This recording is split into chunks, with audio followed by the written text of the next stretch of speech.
গল্প দৃষ্টির আলাপন। কলমে আদোয়াই বসার।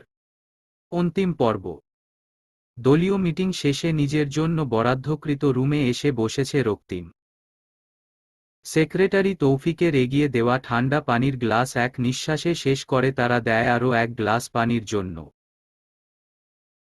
পরপর 2 গ্লাস পানি পান করে গরমে অতিষ্ঠ হওয়া তৃষ্ণার্ত প্রাণটাকে শীতল করে চেয়ারে গা এলে স্বস্তির নিঃশ্বাস ছাড়ে। এক মুহূর্তের জন্য চোখ দুটো বন্ধ করতেই বিপ বিপ শব্দ তুলে নিজের গুরুত্ব জানান দেয় ফোন নামক যান্ত্রিক বস্তুটা। কিঞ্চিৎ বিরক্ত বোধে কপাল কুঁচকায় রক্তিম। রাজনীতিতে আসার পর থেকে দুদণ্ড শান্তিতে নিঃশ্বাস নেওয়ারও জো নেই এই ফোনের জন্য। তপ্ত নিঃশ্বাস ছেড়ে টেবিলে অবহেলায় পড়ে থাকা ফোনটা হাতে নিতেই দেখতে পায় মরহুম বাবার পার্সোনাল অ্যাসিস্ট্যান্ট রহমত উল্লাহ নামটা স্ক্রিনে জ্বলজ্বল করছে। এক মুহূর্ত সময় ব্যয় না করে ফোন রিসিভ করে সালাম জানায়। আসসালামু আলাইকুম। ফোনের অপর পাশ থেকে বিনয়ী স্বরে সালামের জবাব দেয় রহমত উল্লাহ নামক ব্যক্তি। পরপর রক্তিম বলে ওঠে, হ্যাঁ চাচা, বলুন। অসময়ে হঠাৎ ফোন দিলেন? কোনো সমস্যা হয়নি তো? কতক্ষণ মৌন থেকে রহমত উল্লাহ জবাব, আসলে বাবা, একটু আগেই সাভার থানার থেকে ফোন এসেছিল। রক্তিমের কপালে চিন্তার বলিরেখা দেখা দেয়। উৎকণ্ঠা নিয়ে জানতে চায়, থানা থেকে? কিন্তু কেন? কি বলল তারা? বাবার কোনো আইনি ঝামেলা ছিল নাকি? আসল ঘটনা বলতে গিয়ে অল্প দ্বিধান্বিত হয় রহমত উল্লাহ। সেই সাথে মনে কাজ করে কিছুটা ভীতি। তবুও না বলে উপায় নেই। তার কাজ যেটা সেটা করতেই হবে। গত 10টা বছর একটানা তিনি আজিজ শিকদারের পাশে ছায়ার মতো থেকেছেন। যত ব্যবসায়িক, রাজনৈতিক আর পারিবারিক ঝামেলাপূর্ণ কাজকর্ম সব কিছুতেই আজিজ শিকদার চোখ বন্ধ করে বিশ্বাস করে দায়িত্ব দিয়েছেন তাকে। বাবার চলে যাওয়ার পর রক্তিম সেই দায়িত্বগুলো ওনার থেকে কেড়ে না নিয়ে উল্টো সম্পূর্ণ ভার ছেড়ে দিয়েছে তার কাঁধে। এমন বিশ্বাসের স্থানে থেকে উনি পারেন না বিষয়টা গোপন করে যেতে। তাই মনে কিছুটা ভীতি কাজ করলেও সাহস সঞ্চার করে বলেন, স্যারকে নিয়ে কোনো ঝামেলা না। আমি সম্পূর্ণটা বলছি বাবা। তুমি সবটা শুনে এরপর যা বলার বলো। আগেই উত্তেজিত হয়ে যেও না। এটা তোমার কাছে আমার অনুরোধ। কুঁচকে থাকা কপাল এবার আরও খানিক বাজে ভাবে কুঁচকে নেয় রক্তিম। গভীর চিন্তায় বোধ হয় স্নায়ুতন্ত্রের উত্তেজনক্ষমকোষ। এতক্ষণের শান্তস্বাভাবিক স্বরটাও পাল্টে গিয়ে শোনায় রাশভারী ভরাট গলায় বলে, আচ্ছা বলুন, শুনছি আমি। ফোনের অপর প্রান্তের রহমত উল্লাহ এখনও কিছুটা দ্বিধায়, এই ভেবে কথাগুলো ফোনে বলার থেকে সামনাসামনি বলা ভালো হবে কিনা। আজিজ শিকদার নিরবশান্ত, সরল মনের মানুষ হলেও ছেলে রক্তিম শিকদার যে তার সম্পূর্ণ বিপরীত। আজিজ শিকদারের সাথে যে কোনো বিষয়ে নির্দ্বিধায় আলোচনা করতে পারলেও ওনার ছেলের সাথে সামনাসামনি বসে স্বাভাবিকভাবে আলোচনা করার সাহস এখনও হয়ে ওঠেনি। সেখানে এই ভয়াবহ বিষয়টা নিয়ে সামনে বসে আলোচনা করার সাহস কিভাবে হবে? তাই যতটুকু সম্ভব ফোনের মাধ্যমে বলেই ক্রোধের শিকার হতে বাঁচার জন্য সিদ্ধান্ত নিয়েছে। তবুও এখন ফোনে বলতে গিয়েও কেমন জোরতা কাজ করছে। একেবারে কাল ঘাম ছুটে যাবার দশা। নিজের ভিতরের অস্থিরতা আর উত্তেজনাটুকু কোনোমতে দমিয়ে বলতে শুরু করেন রহমত উল্লাহ। গত 15 দিন আগে জেরিন রোড অ্যাক্সিডেন্ট করে। আলাঙ্কার স্থানীয় পুলিশ তাকে হাসপাতালে নিয়ে যাওয়ার পরদিন কিছুটা সুস্থ হলে পুলিশ জিজ্ঞাসাবাদের সময় জেরিন স্বীকারোক্তি দেয় ওর অ্যাক্সিডেন্ট পূর্বপরিকল্পিত। সেদিনই নাকি সংগ্রামের সাথে ওর ডিভোর্স হয়। ভারতীয় এক মেয়ের সাথে সম্পর্কে জড়িয়ে সংগ্রাম জেরিনকে ডিভোর্স দেয়। সেটা জেরিন মানতে না পেরে আত্মহত্যার প্রচেষ্টা করেছিল। এর আগেও নাকি ওই ভারতীয় মেয়েটার সাথে পরিচয় হবার পর থেকে সংগ্রাম বহুবার চেষ্টা করেছে জেরিনকে মেরে ফেলার। প্রতিনিয়ত শারীরিক মানসিক অত্যাচারের শিকার হয়েছে। জেরিনের অ্যাক্সিডেন্টের পর থেকে সংগ্রামও তাদের অ্যাপার্টমেন্ট থেকে পালিয়ে যায়। শহরের আনাচে কানাচেও তাকে খুঁজে পাওয়া যায় না। জেরিনের স্বীকারোক্তি আর সংগ্রামের পালিয়ে বেরানো, সব মিলিয়ে বাজে ভাবেই ফেঁসে যায় সংগ্রাম। পশ্চিমা দেশের আইন কতটা কঠোর জানোই তো। তাদের একদিনও সময় লাগেনি সংগ্রামকে ধরতে। ওখানকার স্থানীয় জেলে 15 দিন রেখে বাংলাদেশের সাথে যোগাযোগ করে গতকালই সংগ্রামকে সাভার থানার পুলিশের হাতে তুলে দেওয়া হয়েছে। সেই সাথে জেরিনকেও দেশে পাঠিয়ে দেওয়া হয়েছে, কারণ ওই দেশে তার কোনো গার্ডিয়ান নেই। তাছাড়া দুজনই বাংলাদেশের নাগরিক। তাদের কেসটা বাংলাদেশ পুলিশকেই হ্যান্ডেল করতে হবে। সংগ্রাম আমেরিকা যাবার পর তার কোনো প্রয়োজন পড়লে সরাসরি আমার কাছেই ফোন করত। আজিজ সারি তাকে নিষেধ করেছিল সরাসরি ওনার সাথে যোগাযোগ করার জন্য। সেজন্যই বোধহয় পুলিশের কাছেও অভিভাবক হিসেবে আমার কথা বলেছে সে। সংগ্রামের সাথে কথা হয়েছে আমার 1 মিনিটের মতো। শুধু বলেছে যে করেই হোক স্যারকে যেন বলি ওর জামিনের ব্যবস্থা করতে। অত্যন্ত শান্ত ভঙ্গিতে পুরো ঘটনা শুনে যায় রক্তিম। এত বড় একটা ঘটনা, তাও সেই বেইমান দুজন মানুষকে ঘিরে। ভিতরে ভিতরে রক্তিম এলোমেলো হলেও বাইরে তা একবিন্দু প্রকাশ করে না। অপরদিকে রক্তিমের ক্রোধের শিকার হওয়ার ভয়ে রহমত উল্লাহর অবস্থা শোচনীয়। ধরাস ধরাস শব্দ হচ্ছে বুকের ভিতর। ভয়ের চোটে গলা শুকিয়ে কাঠ। রক্তিম ওনাকে সম্পূর্ণ ভরকে দিয়ে হিম শীতল কণ্ঠে বলে, বাবা যে মারা গেছে সেই খবর সে জানে না এখনো। যেখানে রহমত উল্লাহ ভেবে রেখেছিল সংগ্রাম জেরিনকে নিয়ে কথা বলায় রক্তিম বোধহয় তার বুক ফেরে এক টানে কলিজা বের করে নেওয়ার মতো তাণ্ডব চালাবে, সেখানে রক্তিমের এমন বিকারহীন হিমশীতল কণ্ঠ শুনে চমকায়, থমকায়। ছোট ছোট চোখ দুটো বৃহদাকৃতি ধারণ করে। ভরকে গিয়ে কয়েক পল নিশ্চুপ থেকে বিমূঢ় স্বরে বলে, না বোধহয়। আমি ছাড়া তো আর কারো সাথে যোগাযোগ নেই তার। আমিও বলার সুযোগ পাইনি, তাই বোধহয় জানে না। জানলে তো আর তার জামিনের জন্য স্যারকে বলার জন্য বলত না। মুখ ভরে তৃপ্তির হাসি হাসে রক্তিম। হঠাৎ করে তার এত আনন্দ লাগছে। মনে হচ্ছে যেন বুকের ভিতর চেপে থাকা পাথরটা হুট করেই সরে গেছে। বহুদিন পর নিজেকে হালকা অনুভব হচ্ছে। বুক ভরে স্বস্তির নিঃশ্বাস নিতে পারছে। কিছু একটা ভেবে মুহূর্তেই আনন্দ উল্লাসটুকু গিলে নেই শক্ত চোয়ালে জানতে চায়, ওই কালনাগিনী এখন কোথায়? খোঁজ জানেন কিছু? রূপক অর্থে ব্যবহৃত শব্দটা দ্বারা রক্তিম যে জেরিনকে বুঝিয়েছে চট করে ধরতে না পারলেও একটুক্ষণ ভেবেই বুঝে যায় রহমত উল্লাহ। সাথে সাথে জবাব দেয়, আমি খোঁজ নিয়েছি বাবা। ওর মামার বাড়ি ছাড়া তো আর যাবার কোনো জায়গা নেই, তাই মামার বাড়িতেই গিয়েছিল। কিন্তু যেখানে বোনের কোনো জায়গা নেই সেখানে ভাগ্নির জায়গা হবে কিভাবে? জেরিনের মা অনেক আগে থেকেই নাকি প্যারালাইজ হয়ে ঘরে পড়েছিল। পরে ওনাকে বৃদ্ধাশ্রমে দিয়ে আসে ভাইয়ের ছেলেরা। জেরিন ওই বাড়িতে যাবার পর দরজার সামনে থেকেই তাড়িয়ে দেয় তাকে। আপাতত এক বান্ধবীর বাসায় আছে, চাকরির খোঁজ করছে। একটা চাকরি পেলেই নাকি মাকে নিয়ে আসবে বৃদ্ধাশ্রম থেকে। ওষ্ঠ যুগল ছড়িয়ে প্রগাঢ় হাসে রক্তিম।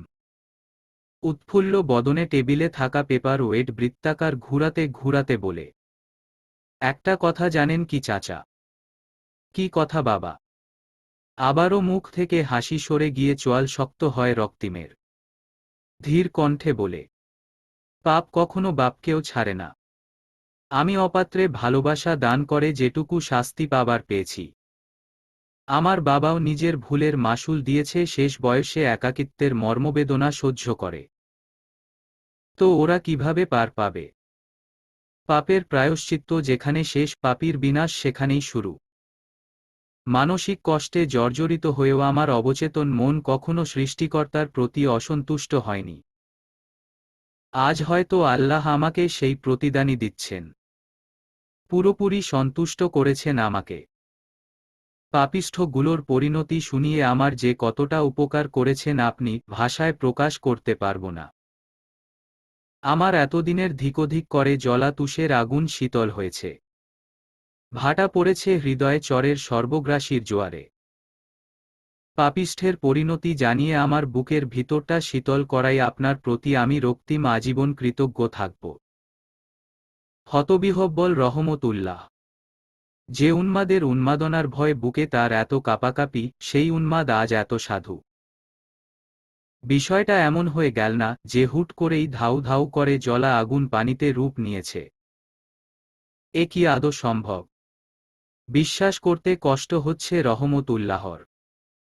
সাথে এও ভাবছেন, অযথায় এতক্ষণ এত কাঁপাকাঁপি করে হাটের 12টা বাজালো। যে বাঘের ভয় জঙ্গল ছেড়ে বাড়ি এসে লুকানো, সেই বাঘই বাড়ি বয়ে এসে বলে, আমি তোমার হারিয়ে যাওয়া মামা। আমাকে দেখে ভয় পেও না বাছা। কথাটা হাস্যকর হলেও কিছুটা এমনই ঘটে গেছে। থানা থেকে আবার যদি কেউ ফোন করে কিছু জানতে চায়, বলে দিবেন সংগ্রাম নামের কাউকে চিনেন না। আর হ্যাঁ, ঘটনাটা যেন ভুলেও শিকদার মঞ্জিলের আর কারো কানে না যায়, বিশেষ করে আমার মা। আমি চাই না আর কোনো কালো ছায়া আমার পরিবারের উপর পড়ুক। বাবা যেমন আপনাকে বিশ্বাস করত, আমিও তেমন আপনাকে বিশ্বাস করে দায়িত্বটা দিলাম। আশা করি আমার বিশ্বাসের অমর্যাদা হবে না। রক্তিমের কথায় হুট করেই রহমতুল্লাহর ভাবনার সুতোই টান পড়ে। সম্পূর্ণ কথা শুনে সাথে সাথে মাথা ঝাঁকিয়ে উত্তর দেয়, এককালে তোমার বাবার বিশ্বস্ত কর্মকর্তা ছিলাম আমি। এখন ওনার অনুপস্থিতিতে তোমার বিশ্বস্ত হতে আমি সর্বোচ্চ চেষ্টা করব। জীবদ্দশায় তিনি যেমন আমাকে ভরসা করে কখনো ঠকেনি, তুমিও ঠকবে না। যার নুন খাবো তার পিঠে পিছে ছুরি চালানোর আগে আজরাইল যেন আমার জান কবজ করে নেয়। সারাটা দিন আবহাওয়া গুমোট ছিল। ভ্যাপসা গরমে উষ্টাগত মানবপ্রাণ। সন্ধ্যার পর ঝড়ো হাওয়ায় শীতল হয়েছে প্রকৃতি। ঘণ্টা খানিক তুমুল বাতাসের পর শুরু হয়েছে টুপটাপ বৃষ্টি। রাত বাড়ার সাথে বাড়ছে বৃষ্টির বেগ। সদর দরজা হাট করে খুলে রেখে হলো রুমে চিন্তিত ভাবে পায়চারি করে যাচ্ছে দৃষ্টি। পাশেই সোফায় বসে আছেন রেহানা বেগম। তিনিও ছেলেকে নিয়ে অল্প চিন্তিত। এই ঝড়বৃষ্টির রাতে না জানি কিভাবে বাড়ি আসে। সামান্য ঝড়ো বাতাসেই শহরের বুকে রাস্তার পাশে হুটহাট চোখে পড়া দানবাকৃতির গাছগুলোর ডালপালা যেভাবে ভেঙে পড়ে, প্রতি বছরই কোনো না কোনো দুর্ঘটনা শোনা যায়। এসব দেখে শুনে কি আর নিশ্চিন্তে ঘরে খিলেটে বসে থাকা যায়? দৃষ্টির চঞ্চল চোখ জোড়া একবার সদর দরজার দিকে তাকাচ্ছে তো একবার দেয়ালে টানানো ঘড়ির দিকে তাকাচ্ছে। বৃষ্টির গতি এতটাই যে দরজার বাইরের এক হাত দূরেও সব ঝাপসা। হাতে থাকা ফোনটাও চার্জের অভাবে মরার মতো নিশ্চুপ হয়ে আছে। কলেজ থেকে এসে ঘরের কাজ করতে গিয়ে আর ফোনের দিকে নজর দেওয়ার সময় হয়নি। যখন নজর যায় তখন আবার পুরো শহর ঝড়ের জন্য বিদ্যুৎ বিচ্ছিন্ন। এদিকে নিষ্ঠুর ঘড়িটাও টিংটিং শব্দ তুলে জানিয়ে দিচ্ছে রাত গভীর হবার বার্তা। পাষাণ শিকদার বোধহয় এই এক জীবনে দৃষ্টিকে কখনো টেনশন ছাড়া অন্য কিছুই দিতে পারবে না। এই টেনশনে টেনশনে দৃষ্টি যেদিন দুনিয়া ছাড়বে, পাষাণ সেদিন বুঝবে তার জীবনে দৃষ্টি কি অমূল্য রত্ন ছিল। চিন্তার ফাঁকে শাশুড়ির দিকে নজর যায় দৃষ্টির। মানুষটা স্বামী শোকে বয়সের আগেই যেন একদম বুড়িয়ে গেছে। অসুখে জর্জরিত দেহমন। এই মানুষটা ছেলের চিন্তায় এত রাত অবধি জেগে আছে। নিজের থেকেও শাশুড়ির জন্য বেশি মায়া হয় দৃষ্টির। তপ্ত নিঃশ্বাস ছেড়ে ভাবে, সে না হয় পরের মেয়ে বউ হয়ে ঘাড়ে ঝুলেছে। তাই তাকে টেনশনে রাখতে পাষাণটার ভালো লাগে। কিন্তু এই বয়স্ক রোগা মানুষটা তো তার নিজের মা। দৃষ্টির কথা না ভাবলেও এই অসুস্থ মানুষটার কথা ভেবেও তো একটু সময়মতো বাসায় ফিরতে পারে। গরুছাগল যেমন কখনো মানুষ হয় না, তেমন এই জনম তেরা তেদোরটাও বোধহয় কখনো ভালো হবে না। আজীবন এমনই নিষ্ঠুর নির্দয় থেকে যাবে। দৃষ্টির ভাবনার আমূল পরিবর্তন হয় হঠাৎ এক ছায়ামানবকে দরজার দিকে দৌড়ে আসতে দেখে। আবছায়া মানুষটাকে দেখে প্রথম দফায় অত্যধিক ভয়ে হৃৎপিণ্ড লাফিয়ে উঠলেও কাছাকাছি আসতেই পরিচিত মুখের সন্ধান পেয়ে শান্ত হয়। একেবারে কাক ভেজা হয়ে ঘরে ঢুকেছে রক্তিম। রেহানা বেগম ছেলের এই অবস্থা দেখেই হাই হাই করে ওঠেন। এ কি অবস্থা? গাড়ি থাকতে তুই ভিজে আসলি কেন? এই বৈরী আবহাওয়ায় জ্বর বাঁধানোর শখ হয়েছে তোর? দৃষ্টির এগিয়ে দেওয়া তোয়ালে দিয়ে মাথা মুছতে মুছতে জবাব দেয় রক্তিম। গ্যারেজে গাড়ি রেখে এইটুকু আসতে আসতেই ভিজে গেছি। পুরো পথ ভিজে আসলে আমার অস্তিত্ব খুঁজে পেতে নাকি? সহসা কপট রাগী ভঙ্গিতে বিড়বিড়িয়ে ওঠে দৃষ্টি। পুরো পথ ভিজে না এসে মহারাজ খুব উপকার করেছেন আমাদের। আসুক আজ জ্বর, একদম ঘর থেকে বেরিয়ে যাব আমি। দেখি কে সেবা করে। বিড়বিড়িয়ে কথাগুলো বললেও রক্তিমের মনোযোগ দৃষ্টির রাগী মুখটার দিকে থাকায় ও ঠোঁট নাড়ানোর ভঙ্গিতেই বুঝে যায় সব কথা। দাঁতে নিম্নষ্ঠ চেপে নিঃশব্দে হেসে ওঠে রক্তিম। সেই দুপুর থেকে তার কি যে এক রোগ হল। কারণে অকারণে ঠোঁটের কোণে আপনাতেই হাসি চলে আসছে। অতি বিরক্তিকর কোনো কিছু চোখের সামনে আসলেও মন থেকে খুশি ভাব বিলীন হচ্ছে না। তার পাগল বউটা যদি তার হঠাৎ পরিবর্তিত এই রূপ দেখে ঠিক থাকতে পারবে তো তখন নাকি অতি আশ্চর্যান্বিত হয়ে এটাক ফ্যাটাক করে বসবে। ভেবে তোয়ালে দিয়ে মুখ ঢেকে আরও এক দফা হেসে নিল রক্তিম। পরপর দৃষ্টির দিকে গম্ভীরভাবে তাকিয়ে ভ্রু কিঞ্চিৎ কুঁচকে জানতে চায়, কিছু বললে আমাকে? তেরছা চাহনিতে রক্তিমের দিকে তাকায় দৃষ্টি। মোমবাতির হলদে অগ্নিশিখায় গম্ভীরমুখর মুখটা কতটা স্নিগ্ধ দেখাচ্ছে। মোহাবিষ্ট হয় দৃষ্টি। নিজের একান্ত ব্যক্তিগত পুরুষটার দিকে মুগ্ধ নয়নে চেয়ে থাকে অপলক। দৃষ্টির এমন চাহনির তোপে পড়ে রক্তিম আর চোখে তাকায় মায়ের দিকে, যে আপাতত দরজা আটকাতে ব্যস্ত। এদিকে ঘুরেই ছেলের দিকে পুত্রবধূকে এভাবে মোহাবিষ্টের মতো তাকিয়ে থাকতে দেখলে সর্বনাশ। জুড়ে জুড়ে কেশে ওঠে রক্তিম।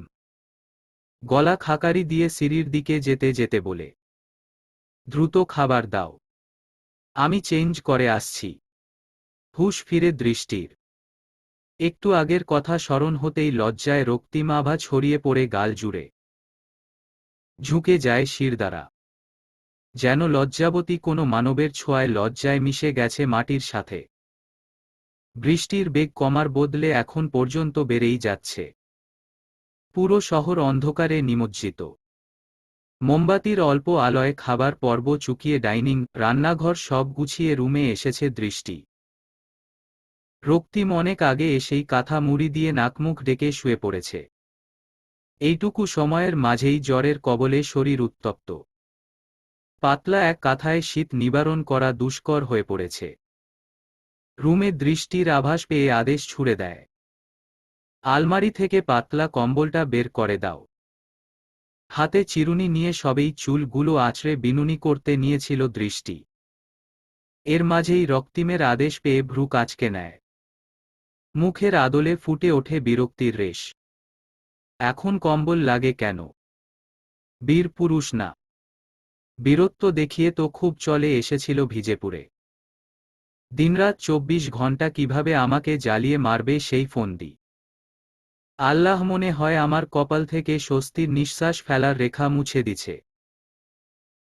চাপা স্বরে বকতে বকতে কম্বল বের করে শীতে গুটিসুটি মেরে শুয়ে থাকা রক্তিমের গায়ে জড়িয়ে দেয় দৃষ্টি। বউয়ের শাসনপূর্ণ মনোভাবের কথায় চোখ বন্ধ রেখেই মিটি মিটি হাসে রক্তিম। এতটুকু একটা বাচ্চা বউ পড়ে থাকে সর্বদা রক্তিমের হাঁটুর নিচে। অথচ সাহস কত বেড়েছে দেখো। রক্তিমকে বকতে আসে। মুখে বিরক্তি প্রকাশ করলেও দৃষ্টির মন ঠিকই স্বামীর সামান্য জ্বরে চিন্তায় অস্থির। ভালোভাবে গায়ের সাথে কাঁথা কম্বল দুটোই জড়িয়ে দিয়ে কোমল স্বরে জিজ্ঞেস করে, জলপট্টি দিয়ে দিব? এতটাও গুরুতর হয়নি এখনো। চোখ বন্ধ রেখেই মিহি স্বরে জবাব দেয় রক্তিম। ছোট্ট একটা নিঃশ্বাস ছেড়ে দৃষ্টি হতাশ স্বরে বলে, মেডিসিনও নেননি? আগেভাগেই একটা নাপা বা প্যারাসিটামল খেয়ে নিলে ভালো হতো না? জ্বরই তো এখনো আসেনি। বহুদিন পর বৃষ্টিতে ভিজায় একটু ঠান্ডা ঠান্ডা লাগছে। সকাল হতে হতেই স্বাভাবিক হয়ে যাবে। এত চিন্তার কিছুই হয়নি। শুয়ে পড়ো। বিরক্তি ভাবটা আবার এসে হানা দেয় দৃষ্টির মুখে। হাত বাড়িয়ে রক্তিমের কপাল ছুঁয়ে কোমল স্বরটা কিছুটা গম্ভীর করে বলে, কপালে যদি একটা চাল রেখে দেই ফুটে ভাত হয়ে যাবে। তবুও বলছে জ্বর নেই। থাকগে। আমার কি বাচ্চা না কেউ? নিজের ভালো নিজে না বুঝলে আমারও এত ঠেকা পড়েনি শুধু শুধু চেঁচিয়ে গলা ব্যথা করার। মুহূর্তেই বন্ধ চোখের পাপড়ি খুলে দৃষ্টির দিকে তাকায় রক্তিম। ভাবুক সুরে বলে, দিন দিন পায়ে পাড়া দিয়ে ঝগড়া করা টিপিক্যাল বউদের মতো হয়ে যাচ্ছ না? এমন খোঁচা মেরে কথা বলার স্টাইল কোথা থেকে রপ্ত করেছ? আমার বাড়িতে তো কেউ এভাবে খোঁচাখুচি করে না। একে তো বিরক্তিতে মনমেজাজ ঘেটে আছে, তার উপর আবার এমন গা ঝালানো কথায় মুহূর্তেই তেতো ওঠে দৃষ্টি। মেজাজ দেখিয়ে বলে, পুরনো হচ্ছি না। এখন তো সব কিছুই আমার বস্তির মেয়েদের মতো লাগবে। ভালো কথাও খোঁচা মারা কথা মনে হবে। আমিও বা পাগলের মতো কি বলছি? ভালো ছিলামই বা কবে? সেই শুরু থেকেই তো ঘাড়ের উপর মস্ত বড় এক বোঝা। সমস্ত বিরক্তির কারণ। যে সর্বদা বিরক্তির কারণ তার ভালো কথা ভালো আচরণ সবই খারাপ মনে হবে। খুবই স্বাভাবিক। দৃষ্টির আচরণে অন্যদিনের মতো আজ কেন যেন রক্তিমের একটুও বিরক্ত বোধ হচ্ছে না। উল্টো কেমন যেন এক ভালো লাগা কাজ করছে। মনে হচ্ছে স্বাভাবিক কোনো দুষ্টুমিষ্টি দম্পতির মতোই মধুর এক সম্পর্ক তাদের। অবশ্য দৃষ্টির দিক থেকে তো সেই প্রথম থেকেই সম্পর্কটা সুন্দর। শুধু রক্তিমই নিজের গম্ভীরতার খোলস ছেড়ে বের হতে পারছিল না।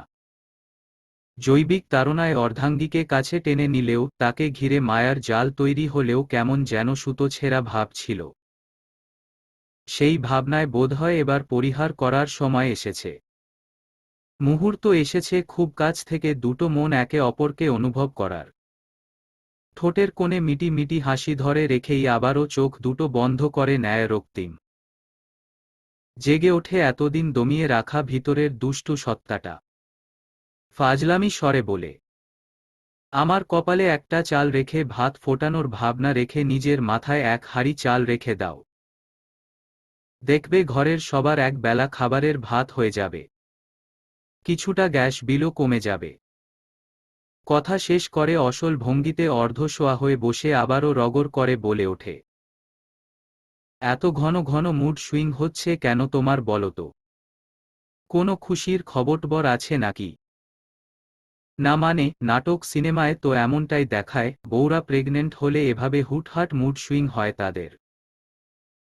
হুট করে এমন একটা অপ্রত্যাশিত কথায় দৃষ্টি চমকায়। ভরকে যাওয়া ভাবে চোখ দুটো বড় বড় করে অবাক নেত্রে তাকায় রক্তিমের দিকে।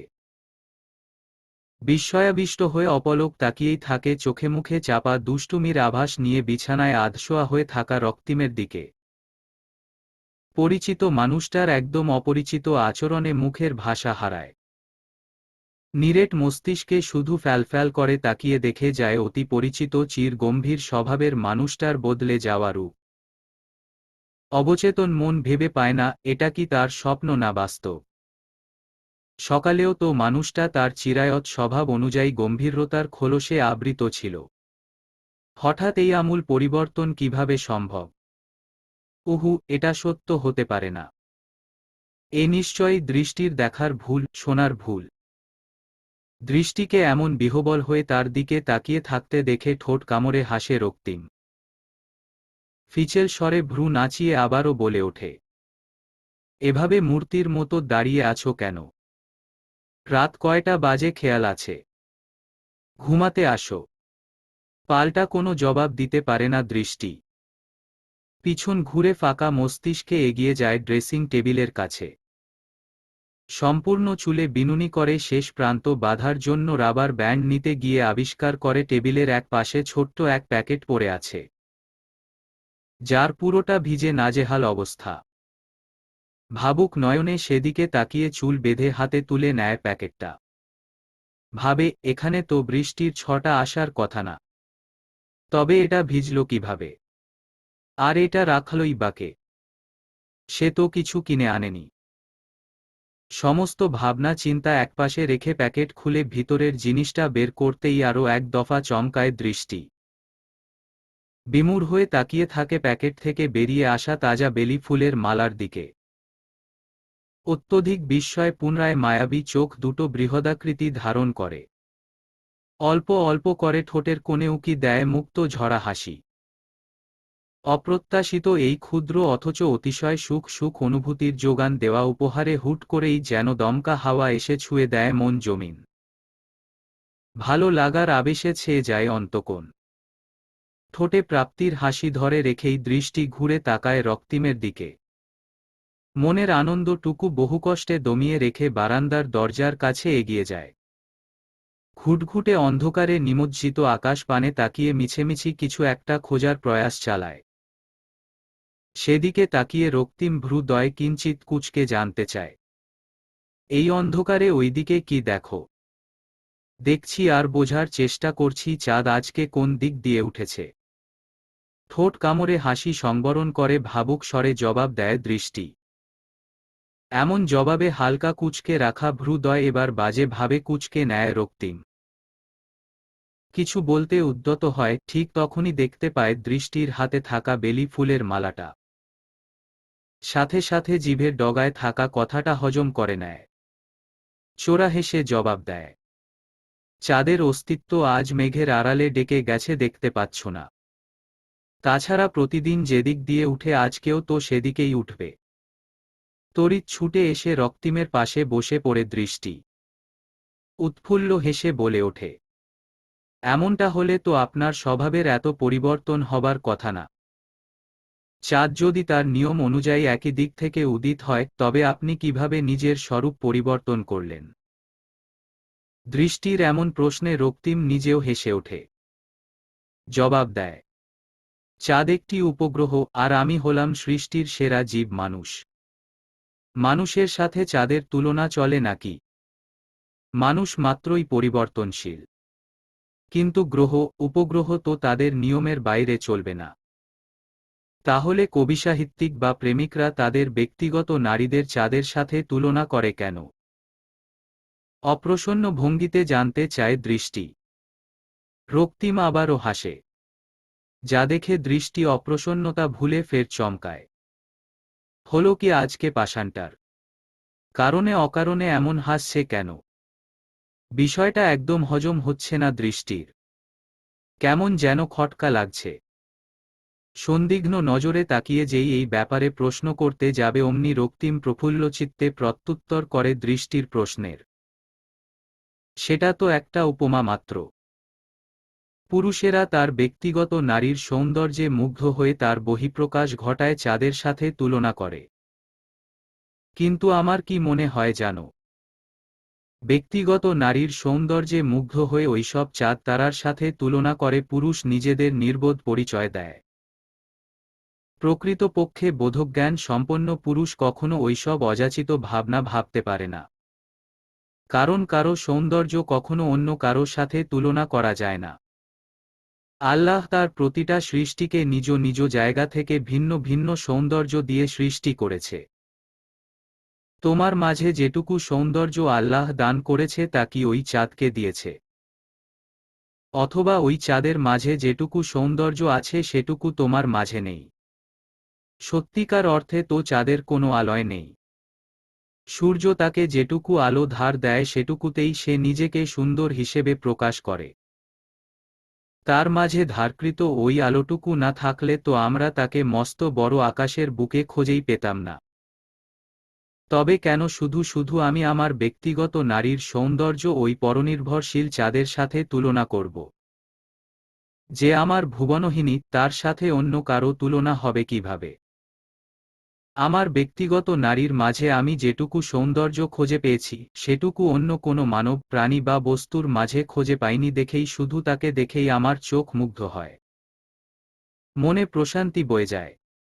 নশ্বর পৃথিবীটাকে মনে হয় এক স্বর্গরাজ্য। তার সাথে অন্য কিছুর তুলনা করে আমি তাকে কখনো ছোট করব না।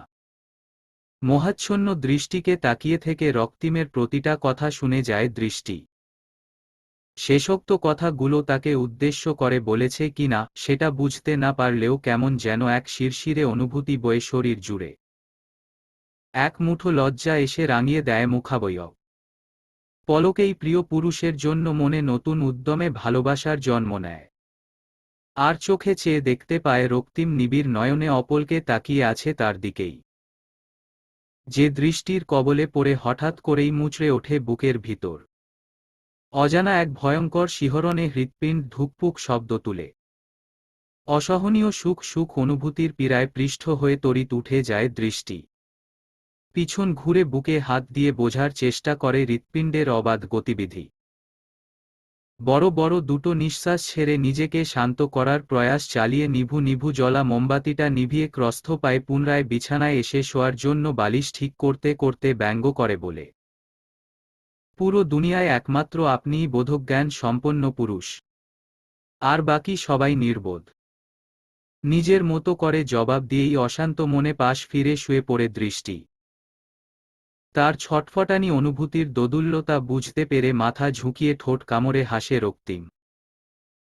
পরপর মাথা তুলে এক নজর দৃষ্টির দিকে তাকিয়ে তার দিকে ঝুঁকে শ্লথ কণ্ঠে ফিসফিসিয়ে বলে, আমি কি সরাসরি বলেছি আমি বাদে বাকি সব পুরুষ নির্বোধ? তোমরা নারীরা যে এক অসীম ক্ষমতা নিয়ে জন্মেছ তা কি জানো? স্ত্রীর সৌন্দর্যের কাছে পরাজিত হয়ে পৃথিবীর সকল পুরুষ কোনো না কোনো এক সময় নির্বোধে পরিণত হয়। ঠিক সেই সময়টাতেই পুরুষ বোধজ্ঞান শক্তি হারিয়ে স্ত্রীর সৌন্দর্যের তুলনা করে অন্য কিছুর সাথে। যেমনটা এই মুহূর্তে আমার করতে ইচ্ছে করছে। রুদ্ধশ্বাসে দৃষ্টি দাঁতে দাঁত চেপে শুয়ে থাকে সেভাবেই। বহুল আরাধ্য পুরুষের মুখ থেকে যে স্বীকারোক্তি শোনার আশায় এতদিন তৃষ্ণার্ত ছিল শ্রবণেন্দ্রিয়, আজ সেই পুরুষের থেকে এতটুকু শুনেই বেসামাল মন নিজের সাথে বিদ্রোহ শুরু করেছে। বাকিটা শোনার পর না জানি তার সুখের মরণ হয়। দৃষ্টি শুনতে চায় না আর কোনো স্বীকারোক্তি। পাষাণ পুরুষের প্রগাঢ় অনুভূতি সহ্য করার মতো আর এক বিন্দু শক্তি অবশিষ্ট নেই তার মাঝে। দৃষ্টির এমন নাজুক অবস্থা দেখে যেন রক্তিম আরও আগ্রাসী হয়ে উঠেছে নিজের অনুভূতির জানান দিতে। প্রণয়ানুভূতির ভার যেন আজ হৃদয়ে নতুন করে চাপ দৃষ্টি করেছে। যে চাপ সরাতে না পারলে শ্বাসরোধ হয়ে মারা পড়বে সে। দৃষ্টিকে এক টানে নিজের বাহুডোরে আবদ্ধ করে গালে গাল ঘষে নিবিড় আলিঙ্গনে মিশে গিয়ে আবারও বলতে শুরু করে, যে আমার অন্ধকার পৃথিবীর মাঝে এক টুকরো আলো হয়ে জীবনে এসেছে, ঘুচিয়ে দিয়েছে জীবন থেকে সমস্ত অন্ধকার। যার ছোঁয়ায় জীবন্ত লাশে পরিণত হওয়া আমার মাঝে নতুন করে প্রাণের সঞ্চার ঘটেছে, যন্ত্রণার আগুনে পুড়ে ছাই হওয়া হৃদয়ে প্রশান্তির বর্ষণ নেমেছে, তাকে আজ এক গুচ্ছ শুভ্র বেলি ফুলের সাথে তুলনা করে নিজেকে নির্বোধ হিসেবে পরিচয় দিতেও কোনো দ্বিধা নেই আমার। ভালোবাসি শুভ্র ফুল। আমার নিজের কাছেই নিজেকে পরাজিত হতে বাধ্য করেছ তুমি। মায়ার বাঁধনে বেঁধে সেই বাঁধনটাকে ছিন্ন করে নবুদ্যমে ভালোবাসার বাঁধনে বেঁধেছ আমাকে। অপ্রিয় থেকে প্রিয় হওয়া ব্যক্তিগত ফুল, শুনে রাখো আজ তুমি এই পাষাণ হৃদয়ের পুরুষ তোমার সান্নিধ্যে নতুন করে ভালোবাসতে শিখেছে। শক্ত পাথুরে হৃদয়ে ভালোবাসার ফুল ফুটেছে। এবার সেই ফুলটাকে সতেজ রাখার দায়িত্ব তোমার। যতদিন নিঃশ্বাস চলে ততদিন যেন ঝরে না পড়ে এই ফুল। সারা রাতের ঘন বর্ষণ শেষে সূচনা হয়েছে স্নিগ্ধ এক ভোরের। গাছের পাতা থেকে এখনো বৃষ্টির মতো টুপটাপ পানি ঝরে পড়ছে। সবুজ ঘাসের ডগায় লেপ্টে আছে সেগুলো শিশির বিন্দুর মতো। প্রচণ্ড ঠান্ডা হাওয়ায় কাঁপিয়ে দিচ্ছে শরীর। তবুও ইচ্ছে জাগছে খালি পায়ে ভেজা ঘাসের গালিচা মারিয়ে হেঁটে যেতে বহুদূর। দীর্ঘ প্রশ্বাসের সাথে গ্রহণ করতে ভেজা মাটির পাগল করা সোদা গন্ধ। যে গন্ধে নাম না জানা এক ভালো লাগার আবেশে ছেয়ে যায় মন। ইচ্ছে করে বারবার প্রলম্বিত প্রশ্বাসের সাথে সবটুকু ঘ্রাণ শুষে নিতে। গায়ের পাতলা চাদরটা আরও একটু শরীরের সাথে মিশিয়ে নিয়ে কাদা মাটিতে খালি পায়ের ছাপ ফেলে দৃষ্টি এগিয়ে যায় শিকদার মঞ্জিলের পিছনের দিকে। চোখ জুড়ে তার নিদারুণ মুগ্ধতা, ঠোঁটের কোণে প্রাপ্তির এক নির্মল হাসি। প্রকৃতির লিলুয়া বাতাসের সাথে পাল্লা দিয়ে মনের মাঝেও বয়ে যাচ্ছে এক অদম্য খুশির শিরশিরে মাতাল হাওয়া। বর্ষণমুখর রাত শেষ হলেও শেষ হয়নি এখনো সে রাতের রেশ। অদৃশ্যভাবে এখনো কানের কাছে প্রতিধ্বনিত হচ্ছে হৃদয়ে তোলপাড় সৃষ্টি করা রক্তিমের প্রতিটা প্রেমময় বাক্য। সেই বাক্যগুলোতেই বিবশ এখনো সর্বসত্তা। সে কি এক ঘোরলাগা মুহূর্ত, ভালো লাগার, ভালোবাসার এক বর্ষণের রাত, যে রাতের প্রতিটা মুহূর্ত মানসপটে ভেসে উঠতেই পুলকিত হচ্ছে অন্তকোণ। ভাবনার অতলে ডুবে থাকা দৃষ্টির ঘোর কাটে হঠাৎ কাকলির মায়ের ডাক কর্ণগোচর হওয়ায়। পেছনে থেকে কিছুটা উত্তেজিত স্বরে চেঁচিয়ে ডেকে যাচ্ছে, ও ভাবি, ভাইজান বমি করতাছে, তাড়াতাড়ি আসেন। মুহূর্ত পল স্থির থেকে কথাটা শুনেই ঘরের দিকে ছুট লাগায় দৃষ্টি। মধুর স্মৃতিচারণের সাথে স্নিগ্ধ সকালটাকে উপভোগ করতে গিয়ে ভুলেই গিয়েছিল রক্তিমের কথা। রাতে রক্তিম মুখে অস্বীকার গেলেও দৃষ্টি ঠিক তার গায়ের উষ্ণতায় জ্বরের পরিমাপটা বুঝতে পেরেছিল। কিন্তু মন পুরুষের উষ্ণ আলিঙ্গন আর বশীভূত করা মন্ত্রের ন্যায় এক একটা বাক্যে হারিয়ে ফেলেছিল নিজের বোধ শক্তি। রক্তিমের সাথে নিজেও জাগতিক সমস্ত কিছু ভুলে পাড়ি জমিয়েছিল ভালো লাগার ভিন্ন এক রাজ্যে। একদম ভুলে গিয়েছিল রক্তিমের শারীরিক অবস্থার কথা। যে পুরুষটা তার প্রাণ, সেই পুরুষটার প্রতি কিভাবে বেখেয়ালি হয়ে গিয়েছিল সে। ভাবতেই এখন নিজের প্রতি নিজেরই প্রচণ্ড রাগ হচ্ছে। দায়িত্ব জ্ঞানহীন মনে হচ্ছে তার নিজেকেই। কর্দমাক্ত পায়ে নিজেদের রুমে ঢুকেই কাকলির মায়ের নির্দেশনা অনুযায়ী ওয়াশরুমে ছুটে যায় দৃষ্টি। ক্লান্ত ভঙ্গিতে রক্তিম সিনকের সামনে পানির ট্যাপ ছেড়ে ঝুঁকে কুলকুচি করছে। ছেলেকে পেছনে থেকে ধরে দাঁড়িয়ে আছে রেহানা বেগম।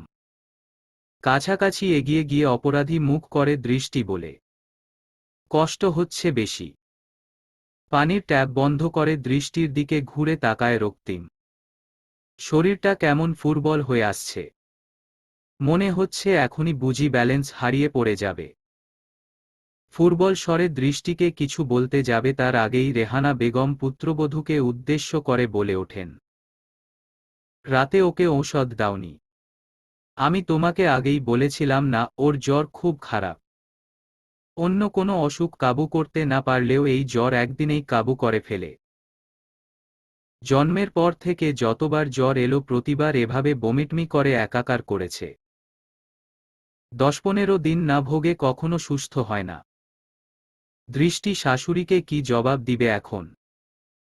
বলবে যে তার গুণধর পুত্র জনম তেরা পণ্ডিতি করে ঔষধ খায়নি, উল্টো মাছি তাড়ানোর মতো করে জ্বরটাকে উপেক্ষা করে প্রেমকথনে ব্যস্ত ছিল? নাকি এটা বলবে শরীরের দিকে নিজেও পাত্তা দেয়নি, সাথে দৃষ্টিকেও ভুলিয়ে ভালিয়ে চিন্তাধারা ঘুরিয়ে রেখেছিল অন্যদিকে? রক্তিমের ক্লান্ত মুখের দিকে একবার তাকিয়ে ফুস করে একটা নিঃশ্বাস ছেড়ে নীরবে সবটা দোষ নিজের ঘাড়ে তুলে নেয় দৃষ্টি। মিনমিনে স্বরে শাশুড়িকে জানায়, আমার ভুল হয়ে গেছে মা।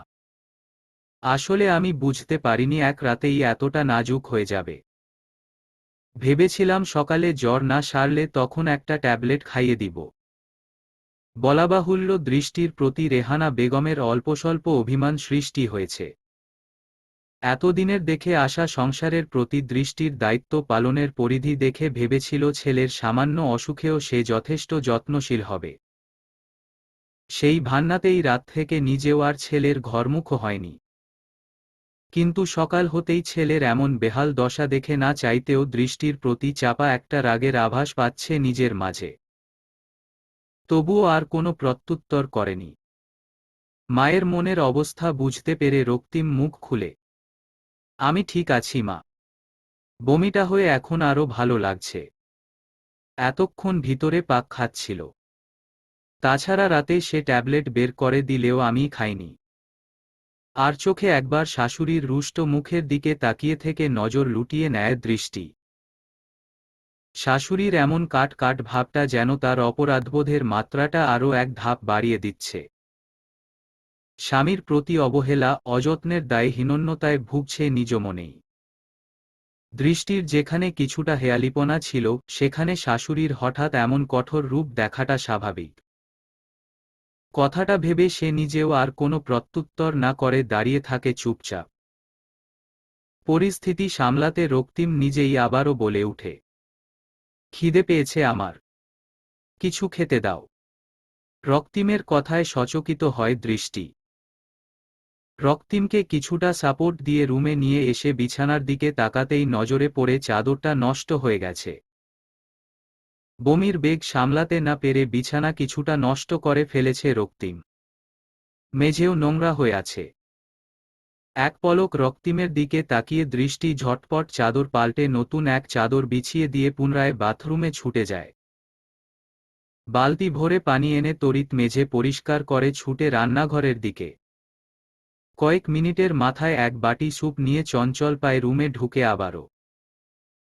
রক্তিমের পাশে বসা রেহানা বেগম কিছুটা গম্ভীর সুরেই হুঁশিয়ার জানিয়ে দেয়, আস্তে দৌড়াও। পড়ে টরে গিয়ে কোমর ভেঙে বিছানায় পড়ে থাকলে কিন্তু তোমাদের দুজনকে টানার শক্তি আমার নেই। সাথে সাথেই চলার গতি কমিয়ে দেয় দৃষ্টি। ধিমি পায়ে রক্তিমের কাছে এগিয়ে আসে। রেহানা বেগম ছেলের পাশ থেকে উঠে রুম ছেড়ে যেতে যেতে আবারও বলে যান, পুরোটা খাইয়ে মেডিসিন দিয়ে দিও। উপরনিচ মাথা ঝাঁকিয়ে শাশুড়ির কথায় সম্মতি দিয়ে রক্তিমের থেকে অল্প দূরত্বে বসে চামচ দিয়ে ধোয়া উঠা গরম স্যুপটা নাড়াচাড়া করতে থাকে দৃষ্টি। রেহানা বেগম রুম ছাড়তেই রক্তিম বলে ওঠে, মায়ের কথায় কষ্ট পেয়েছ। তৎক্ষণাৎ দৃষ্টির হাত থেকে যায়। মাথা উঁচিয়ে রক্তিমের দিকে তাকিয়ে ভ্রু কুঁচকে বলে, কষ্ট পাবো কেন? মা কি আমাকে বকেছে? আর যদি বকেও থাকে, সেটা আপনার জন্যই বকেছে। মা তো আর জানে না কার দোষ কার গুণ। স্মিত হেসে দৃষ্টির বাড়িয়ে দেওয়া এক চামচ স্যুপ মুখে তুলে নেয় রক্তিম। ফের বলে, রাতে জ্বর ছিল না তো অযথা ঔষধ খাবো কেন? কোনো কথা বাড়ায় না দৃষ্টি। জনম তেরা লোকটার সাথে অহেতুক কথা বলে সুন্দর ফুরফুরে মেজাজটা নষ্ট করতে চায় না। রক্তিমও কোনো প্রকার উচ্চবাচ্য ছাড়াই পুরোটা স্যুপ খেয়ে ঔষধ খেয়ে নেয়। নীরবে খাওয়ানোর কাজ সম্পন্ন করে নোংরা হয়ে যাওয়া চাদর নিয়ে দৃষ্টি এগিয়ে যায় ওয়াশরুমের দিকে। ঠিক তখনই বাদ সাজে রক্তিম, এটা নিয়ে কোথায় যাচ্ছ? নোংরা হয়ে গেছে, ধুয়ে দিব। আমার বমি পরিষ্কার করবে। ঘেন্না লাগবে না তোমার? চলন্ত পা স্থির করে চোখ দুটো ছোট ছোট করে রক্তিমের দিকে ঘুরে তাকায় দৃষ্টি। কোমরে এক হাত রেখে মহা বিরক্ত ভঙ্গিতে বলে ওঠে, যখন প্যারালাইজ হয়ে পড়েছিলেন তখন কে পরিষ্কার করেছে আপনাকে? ওই সময় যদি কোনো ঘেন্না ছাড়াই আপনার পটি পরিষ্কার করতে পারি, তো এখন কেন বমি পরিষ্কার করতে পারবো না? আমি বলেছি একবারও যে আমার ঘেন্না হয়? নাকি আমার চেহারায় এমন কোনো ছাপ পেয়েছেন? আজাইরা কথা বলে আমার সুন্দর মেজাজটা নষ্ট করবেন না একদম। বিভীষিকাময় পঙ্গুত্ব বরণ করে রাতদিন বিছানায় পড়ে থাকা সেই দিনগুলোর কথা মনে হতেই নিশ্চুপ বনে যায় রক্তিম। অপলক তাকিয়ে দেখে যায় সামনে দাঁড়িয়ে থাকা মূর্তমান ধৈর্যমানবীকে। নতুন করে অনুভব করে তার ভালোবাসার প্রগাঢ়তা। এমন আষ্টাদশী একটা মেয়ের মাঝেও সৃষ্টিকর্তা এতটা ভালোবাসা, মায়া দিতে পারে। কত শত নারীই তো আছে, যারা সুস্থ স্বামীর সাথে বছরের পর বছর এক ছাদের নিচে থেকেও সেই স্বামী বিকলাঙ্গ হবার পর অন্য পুরুষের হাত ধরে তাকে ছেড়েছে। আর এই মেয়ে কি না শুধু ভালোবাসার টানে নিজের জীবনের সমস্ত কিছু তুচ্ছ করে কাঁধে তুলে নিয়েছিল পঙ্গু স্বামীর দায়িত্ব। তাও সেই স্বামী যে কিনা বারবার তাকে অবহেলা আর অপমানের সাগরে ডুবিয়ে রেখেছে। সেই দিনগুলোর কথা মনে হলে রক্তিম আজ নিজের বিবেকের কাছে লজ্জিত হয় বারবার। অপরাধবোধে ভারী হয় বুক। রক্তিমকে আনমনে তার দিকে তাকিয়ে ভাবনায় বিলীন হতে দেখে কিঞ্চিত অবাক হয় দৃষ্টি। মৃদু স্বরে জানতে চায়, কি ভাবছেন? স্মৃতির দরজায় তালা ঝুলে রক্তিমের। বাস্তবতার মুখোমুখি হয়ে স্মিত হেসে জবাব দেয়, কিছু না। চাদর এভাবেই রেখে আগে খেয়ে আসো। বেলা অনেক হয়েছে। বরাবরের মতোই রক্তিমের এই অল্প যত্নেই তুষ্ট দৃষ্টি। নির্মল হেসে সম্মতি জানিয়ে বাধ্য স্ত্রীর মতোই চলে যায় ডাইনিংয়ে। রক্তিম ক্ষীণ একটা নিঃশ্বাস ছেড়ে শুয়ে পড়ে। পাড়ি জমায় আবারও ভাবনার জগতে। হাতে গুনা 4 জন মানুষের পদচারণায় সর্বদা নিশ্চুপ থাকা শিকদার মঞ্জিল আজ নতুন করে আবারও প্রাণ ফিরে পেয়েছে। নাস্তার পর পরিস্মৃতি ইতি ভাইয়ের অসুস্থতার খবর পেয়ে স্বামীসন্তান নিয়ে ছুটে এসেছে। স্মৃতির 2 ছেলেমেয়ে স্বামীরাশাদি ইতির 7 মাসের ছোট্ট কন্যা মাইতাকে নিয়ে পুরো বাড়ি মাথায় তুলে রেখেছে। ছোট ছোট 3 বাচ্চার মধুর কলরবে মুখরিত শিকদার বাড়ি। ড্রয়িং রুমে মেহেদি, শান্ত, জাবির, রাকিব, স্মৃতির স্বামী ফায়াজ রক্তিমের সাথে বসে খুশগল্পে মেতেছে। রেহানা বেগম নাতিনাতনিদের নিয়ে নিজের রুমে খেলতে ব্যস্ত। রান্নাঘরে ব্যস্ত দৃষ্টি। 2 ননদ হাতে হাতে সাহায্য করছে তাকে। রান্নার ফাঁকে ফাঁকে 3 রমণী ড্রয়িং রুম থেকে হঠাৎ হঠাৎ উচ্চ হাসির শব্দ শুনে উকিঝুঁকি দিয়ে দেখার চেষ্টা করছে কি নিয়ে এত হাসাহাসি করছে তারা। দৃষ্টি দ্রুত হাতে কাজ করতে করতে রক্তিমের প্রতি বিরক্ত হয়ে বিড়বিড় করে বকে যাচ্ছে, বেশরম লোক একটা। ছোট বোন জামাইগুলোর সাথে বসে আল্লাহ জানে কি নিয়ে এভাবে হাসাহাসি করছে। সে সম্বন্ধী ছোট বোনের জামাইগুলোর সামনে তো সে একটু রাখঢাক রাখবে। এমনিতে বোম ফাটালেও মুখ থেকে হাসি বের হয় না।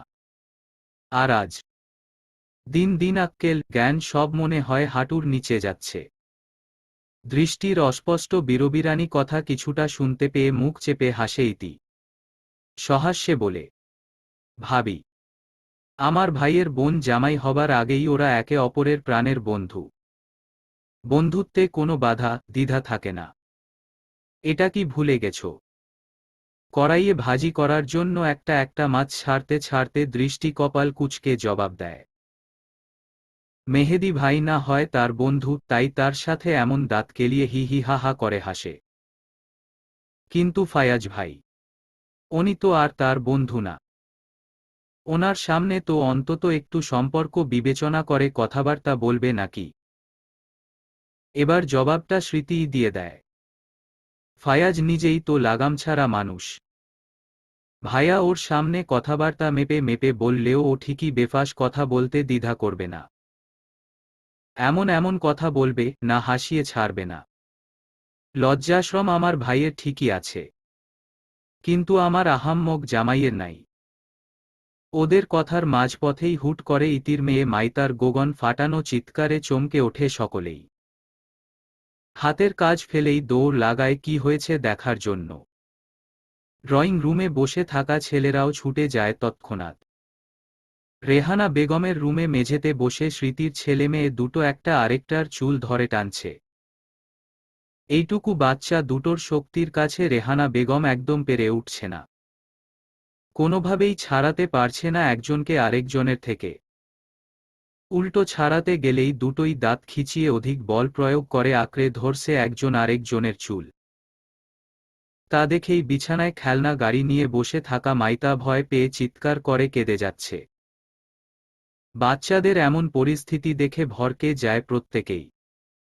মেহেদি ছুটে এসে নিজের মেয়েকে কোলে তুলে শান্ত করার জন্য বাইরে চলে যায়। ফায়াজ, রাকিব স্বামীরাশাদিকে টেনে আলাদা করে। দৃষ্টি বড় বড় চোখ করে দরজার সামনে দাঁড়িয়েই বাচ্চা দুটোর রুষপূর্ণ মনোভাব দেখে যাচ্ছে। রাকিব সামিরাকে জোর করে কোলে নিতে গেলেই তার হাতে দাঁত বসিয়ে দেয় সামিরা।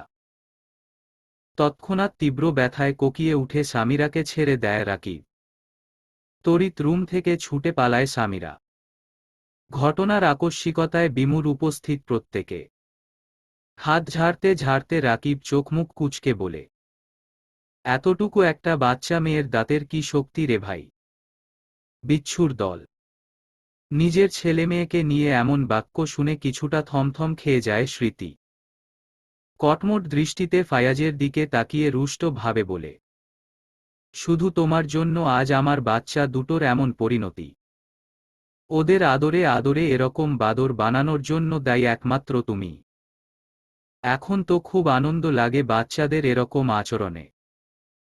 বড় হবার পরও যখন এমন করবে আর বাইরে থেকেও মানুষ ঘরে বিচার নিয়ে আসবে, তখন দেখব তোমার হাসি হাসি মুখ কোথায় যায়। বলেই হনহন পায়ে মেয়েকে খুঁজতে চলে যায় স্মৃতি। ইতি ছুটে গিয়ে বরফ এনে দেয় রাকিবের হাতে লাগানোর জন্য। দাঁত বসে যাওয়া জায়গাটুকু থেকে অল্প অল্প রক্তের ফোঁটা পড়তে দেখে রক্তিম কিছুটা চিন্তিত স্বরে বলে, ডাক্তারের কাছে যা, রক্ত পড়ছে, ইনফেকশন হতে পারে। আরে কিছুই হবে না। রাকিবের নিষেধ কেউ মান্য করে না। বর্তমান সময়ে এমনিতেই রোগের অভাব নেই। ছোট্ট একটা আঘাতেও বড় ধরনের রোগ বেঁধে যায়। সব জানার পরও রিস্ক নেওয়ার কোনো কথায় আসে না। জোর করেই তাকে ডাক্তারের কাছে নিয়ে যায় রক্তিম। এমনিতে ঘরে বাচ্চা থাকলে সবসময় একটা সুন্দর অনুভূতি কাজ করে। তাদের দুষ্টু দুষ্টু কাণ্ড দেখলে শত মন খারাপও ভালো হয়ে যায়। কিন্তু বাচ্চাগুলো যদি হয় একরোখা, জেদি আর ইতর প্রকৃতির, তবে অশান্তির শেষ থাকে না। তাদের পিছনে দৌড়ে তাদের সামলাতে গিয়ে ঘরের অন্যান্য সদস্যদেরও মাঝে মাঝে আঘাতপ্রাপ্ত হতে হয়। দৃষ্টির ছোট থেকেই বাচ্চাদের প্রতি অন্যরকম একটা টান কাজ করে। দুষ্টু বাচ্চাদের সাথে অনেক সময় সে নিজেও বাচ্চাদের মতোই দুষ্টুমিতে মেতেছে। কিন্তু অতিরিক্ত দুষ্টুমিপনা বাচ্চাগুলো দৃষ্টির অপছন্দের তালিকায়। বড় ননদের কিউট কিউট ছেলেমেয়ে দুটোকে প্রথম প্রথম তার খুব ভালো লাগলেও তাদের সাথে মিশতে গেলেও আস্তে আস্তে তাদের এসব বাদরামি দেখে এখন সে নিজেই দূরত্ব বজায় রেখে চলে। স্বামীরা শাদী দুজনেরই অন্তত বাজে একটা স্বভাব হলো, কারো সাথে নিজেদের মতের মিল না হলেও তারা হুট করে তাদের কামড়ে দিয়ে দৌড় লাগাবে। মূলত এই স্বভাবটা জানার পর থেকেই দৃষ্টি তাদের থেকে দূরত্ব বজায় রেখে চলে। মাঝে মাঝে বাচ্চাদের ঔদ্ধত্য দেখে মনে মনে বড় ননদকেও দোষারোপ করতে ভুলে না। বাচ্চারা শিখে তো বড়দের থেকেই। তারা হয় কাদা মাটির মতো। বাবা মা, আশেপাশের পরিবেশ তাদের যা শিখাবে তারা সেটাই শিখবে। স্মৃতি আপু কি একটুও ভদ্রতা শিখাতে পারে না বাচ্চা দুটোকে? বয়স তো তাদের খুব কমও না। দুটোই ক্লাস 2তে পড়ছে। পিঠাপিঠি হওয়ায় দুজনকে একই সাথে এক ক্লাসে ভর্তি করানো হয়েছে। এখনই তো সহবত শিখানোর সঠিক সময়। এই সময় চলে গেলে কি আর বাচ্চারা আচারাচরণ পরিবর্তন করবে? অসন্তুষ্ট চিত্তে দৃষ্টি মাথা নেড়ে শাশুড়ির কাছে যায়। নম্র স্বরই জানতে চায়, আপনি কোনো ব্যথা পাননি তো মা? নাতিনাতনিকে সামলাতে গিয়ে ব্যথা পেলেও কি আর পুত্রবধূর কাছে সেই কথা বলে নাতিনাতনিদের বদনাম হতে দেওয়া যায়? তড়িৎ মাথা ঝাঁকিয়ে না জানায় রেহানা বেগম, আমি ঠিক আছি। তুমি যাও, কাজগুলো গুছিয়ে নাও। দুপুর হয়ে আসছে। খেতে দিতে হবে তো ছেলেগুলোকে। উপর নিচ মাথা ঝাঁকিয়ে সম্মতি জানিয়ে আর চোখে একবার ফায়াজের কোলে থাকা শাদির দিকে তাকিয়ে রুম ত্যাগ করে দৃষ্টি। নিচে গিয়ে দেখতে পায় ইতি, মেহেদি দুজন মেয়ের কান্না থামিয়ে খেলছে মেয়ের সাথে। ছোট্ট মাইতাও কি সুন্দর বাবা-মায়ের কথার তালে দন্তহীন মারি বের করে মন শীতল করা হাসি হাসছে। ছোট্ট পবিত্র প্রাণের ঠোঁটে এমন পবিত্র হাসি দেখলে কারো মন খারাপ কি অবশিষ্ট থাকতে পারে? বাচ্চা মেয়েটার খিলখিল হাসির শব্দে দৃষ্টির ঠোঁটের কোণেও এক চিলতে হাসির রেখে দেখা দেয়। প্রফুল্ল চিত্তে পা বাড়ায় রান্না ঘরের দিকে। দুপুরের খাওয়া শেষে ছেলেদের সাথে মেয়েরাও ড্রয়িং রুমে আড্ডায় বসেছে। রক্তিম এই অর্ধদিনেই বহুবার দলীয় কাজে বাইরে যাওয়ার পাইতারা করলেও বন্ধুদের নিষেধাজ্ঞা আর বউয়ের শানিত দৃষ্টির কাছে হার মেনে আজকের পুরো দিনটা সব কাজকর্ম একপাশে রেখে পরিবারের সাথেই কাটানোর সিদ্ধান্ত নেয়। গল্পগুজবের এক ফাঁকে হঠাৎ রক্তিম বলে উঠে, ভাবছি কোথাও থেকে ঘুরে আসব। মেহেদি, সব ঠিকঠাক করিস তো? আকস্মিক রক্তিমের এমন কথায় অত্যধিক আশ্চর্য হয়ে কথা বলা বন্ধ করে দেয় প্রত্যেকে। ভূত দেখার মতো করে তাকিয়ে থাকে রক্তিমের দিকে। উপস্থিত প্রত্যেকের এমন হতবাক দৃষ্টি তার দিকে পড়তে দেখে কিছুটা ভ্যাবাচ্যাকা খায় রক্তিম।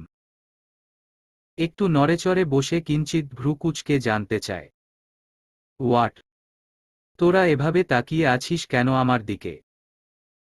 গালে হাত রেখে রক্তিমের দিকে অপলক তাকিয়ে রাকিব জবাব দেয়, দেখছি ভাই। এহেন কথায় রক্তিম কুচকানো ভ্রুদয় অত্যধিক বাজে ভাবে কুচকে নেয়। ভরাট কণ্ঠে জানতে চায়, কি দেখছিস? আগের অবস্থানে থেকেই রাকিব জবাব দেয়, দেখছি আপনার পা দুটো উল্টো ঘুরে আছে কিনা। না মানে, যদি আপনার পা উল্টো ঘুরে থাকে তাহলে ভেবে নিব এটা আপনি না, আপনার বেশ ধরে আসা কোনো এক জিন। দাদুর মুখে শুনেছি জিনদের পা নাকি উল্টো হয়ে থাকে। আর যদি আপনার পা ঠিকঠাক থাকে তবে ভেবে নিব জ্বরে আপনার মাথা গেছে পুরোপুরি। রাকিব কথা শেষ করতেই মেহেদী রক্তিমের পায়ের দিকে সন্দিহান নজরে তাকিয়ে কিছু একটা পরখ করে ভাবুক স্বরে বলে, পা তো একদম ঠিকঠাক। কোনো জিনটিন না রে রাকিব। এটা ঠিকই আমাদের রক্তিম। তোর দ্বিতীয় কথায় মনে হয় ঠিক। একদিনের জ্বরেই একেবারে মাথা গেছে। মেহেদীর কথার প্রেক্ষিতে ফায়াজ বলে উঠে, আরে ভাইরা সাহেব, বিয়ে করেও এখনো আসল কাহিনী বুঝেননি নাকি? বিয়ের আগে ছেলেরা যেমন তেমক থাকুক না কেন, বিয়ের পর ঠিকই নিজের স্বভাবের বিরুদ্ধে গিয়ে অনেক কিছুই করতে হয় তাদের। এই যেমন আমাদের ভাইজানের ইচ্ছে করছে বউকে নিয়ে হানিমুনে যেতে। কিন্তু ভাইজান তো আবার সরাসরি হানিমুনের কথা বলতে পারে না পরিবারের কাছে। তাই আর কি ঘুরিয়ে ফিরিয়ে আমাদের কাছেই বলছে। কথা শেষ হতেই এক সুরে হেসে উঠে প্রত্যেকেই। দৃষ্টিও হাসে আড়ালে মুখ লুকিয়ে। সবার এমন কাণ্ডে রক্তিম মহা বিরক্ত ভঙ্গিতে বলে, ফ্যামিলি ট্রিপের কথা বলেছি আমি। মেহেদী টিপ্পনি কেটে জবাব দেয়, ওই একই হলো। ফ্যামিলি ট্রিপের উছিলায় হানিমুনটাও সেরে ফেলা যাবে। কোনো টেনশন নিবেন না এমপি সাহেব, সব ব্যবস্থা হয়ে যাবে।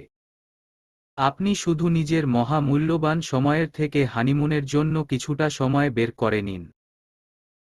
কি বেহায়া এক একটা ভাই বোন, বন্ধু, বউ সব একসাথে বসে এ কেমন মজা শুরু করেছে।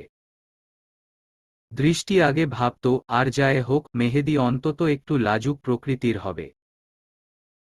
তাকে সবসময় যেভাবে ছোট বোনের মতো ট্রিট করে সেই বোন সমতুল্য বন্ধুর বউকে নিয়ে সে অন্তত কোনোদিন ঠাট্টামশোকরা করবে না। কিন্তু আজ যে স্বরূপ দেখালো, নাউজুবিল্লাহ নাউজুবিল্লাহ জপতে জপতে দৃষ্টি তড়িৎ উঠে যায় সবার মাঝ থেকে। আর চোখে তাকিয়ে দৃষ্টিকে লজ্জারাঙা মুখে প্রস্থান করতে দেখে অস্পষ্ট হাসে রক্তিম। শেষ রাতের নিঃশব্দতাকে চূর্ণ করে হাইওয়ে রোড ধরে স্বাভাবিক গতিতে এগিয়ে যাচ্ছে একটা 16 সিটের মাইক্রোবাস। গাড়ির ভিতরে নিশাচর পাখির মতো চারজোড়া দম্পতি কিচিরমিচির করে ঘুরতে যাওয়ার আনন্দে মেতে উঠেছে। সবার মাঝেই টানটান উত্তেজনা। খুশিতে বুকের ভিতরটা অল্প অল্প কাঁপছে। তবে সবার থেকে ব্যতিক্রম শুধু দৃষ্টি। মুখের আদলে তার কোথাও একটু আনন্দের লেশমাত্র নেই। মনে হচ্ছে তাকে ইচ্ছের বিরুদ্ধে জোর করে কোনো বন্দিশালায় পাঠানো হচ্ছে। এর পিছনে অবশ্য কারণও আছে। দুদিন আগে থেকেই রক্তিমের তাগিদে ট্যুরে যাবার গোছগাছ শুরু করে দৃষ্টি। এর মাঝে কতবার যে রক্তিমকে জিজ্ঞেস করেছে তারা কোথায় যাচ্ছে, কবে যাচ্ছে, তার কোনো ইয়ত্তা নেই। তবে রক্তিম বরাবরই গেলেই দেখতে পাবে। আগেই এত জানার কি আছে। এই এক জবাবে দৃষ্টির উৎফুল্লতায় জল ঢেলে দিয়েছে। এমন এক জবাবে কৌতূহলী মন কি আর চুপ করে থাকে। রক্তিমের থেকে একই জবাব পাবে জানার পরও দৃষ্টি বারবার জানার চেষ্টা করেছে। তবে ফলাফল প্রতিবারের মতোই শূন্য। আজ সন্ধ্যা মুহূর্তেও এই নিয়ে এক দণ্ড বাগ্বিতণ্ডতা চালিয়ে অভিমানে চুপচাপ শুয়ে পড়ে দৃষ্টি।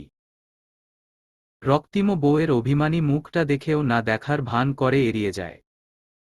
দুঃখ বিলাস করতে গিয়ে কখন যে দৃষ্টির দুই চোখের পাতা এক হয়ে যায় বুঝতেই পারেনি। রাত 12টা নাগাদ হঠাৎ রক্তিমের ডাকে ঘুম ভাঙে দৃষ্টির। কাঁচা ঘুমে ব্যাঘাত ঘটায় বিরক্তি প্রকাশ করে বলে, হয়েছে কি? এমন মাঝরাতে ডাকাডাকি শুরু করেছেন কেন? দৃষ্টির মেকি রাগ আর বিরক্তি ভাব দেখে অল্প হাসে রক্তিম। হাসি মুখেই জানতে চায়, সমুদ্রের গান শুনবে? ভ্রুকুচকে নেয় দৃষ্টি।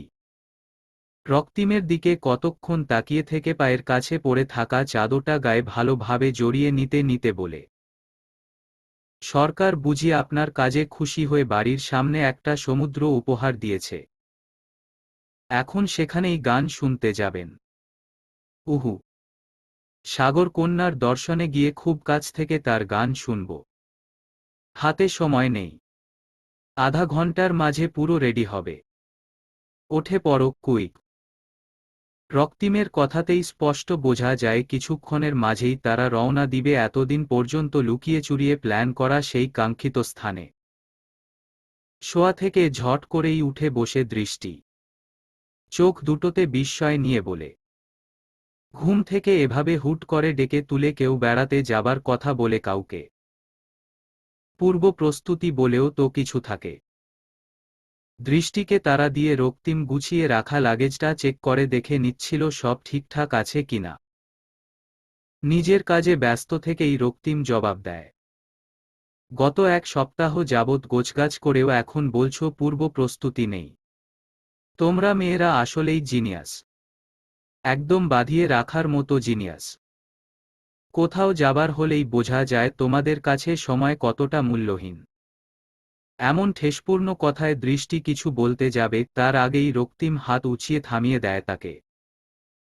যত অভিযোগ আর যত যা বলার সব ট্যুর থেকে এসে বলো, আমি সব নীরবে মাথা পেতে নিব। তবুও এখন আর অহেতুক কথা বাড়িয়ে সময় নষ্ট করো না।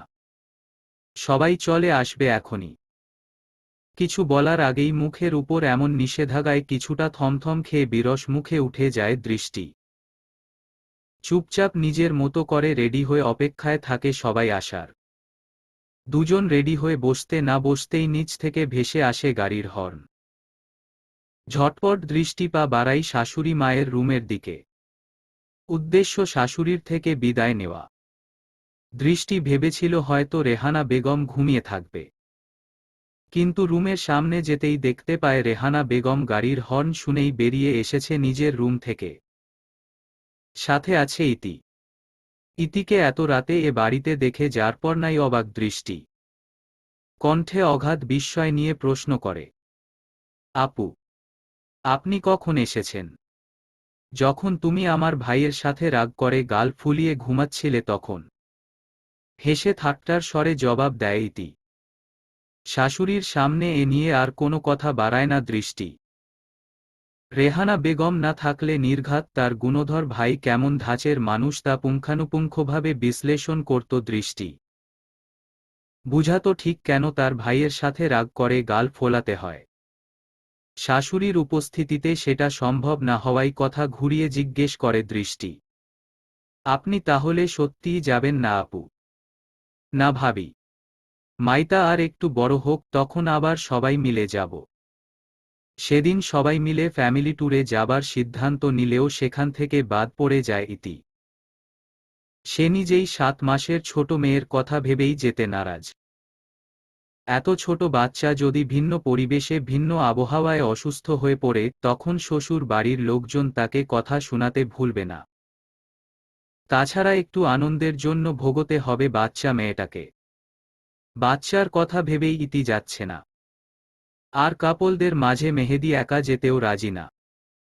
যে 4 জোড়া দম্পতি যাচ্ছে তারা হল রক্তিম দৃষ্টি, জাবির নাবিলা, রাকিব বর্ণা, শান্তৈশী।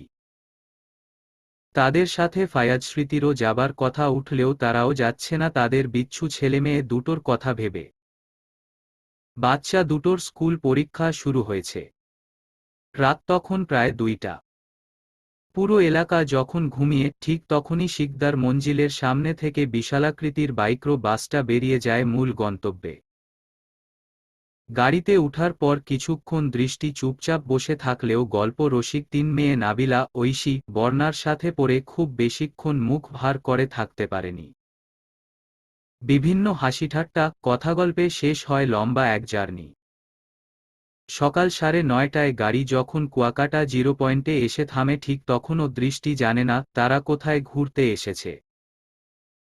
সেখানে 2 মিনিটের জন্য গাড়ি থামিয়ে রক্তিম কোথাও একটা গিয়ে আবারও ফিরে এসে ড্রাইভারকে নির্দেশনা দিয়ে এক টানে পৌঁছে যায় হোটেল খান প্যালেসে।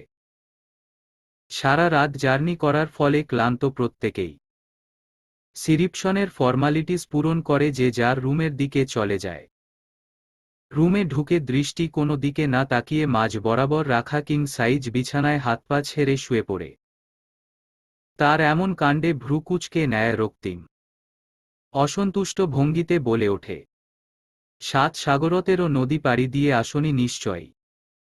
শরীরে ধুলোবালি নিয়ে এভাবে ব্যাঙের মতো মটকা মেরে শুয়ে না থেকে গোসলটা সেরে নাও। হালকা কিছু খেয়ে পড়ে ঘুম দিও, কেউ নিষেধ করবে না। ঝগড়া করার মতো শরীরে বর্তমানে এক বিন্দু ক্যালোরি না থাকলেও ছাদ করে উঠে দৃষ্টি। তড়িৎ শোয়া থেকে উঠে বসে কটমট করে তাকায় রক্তিমের দিকে।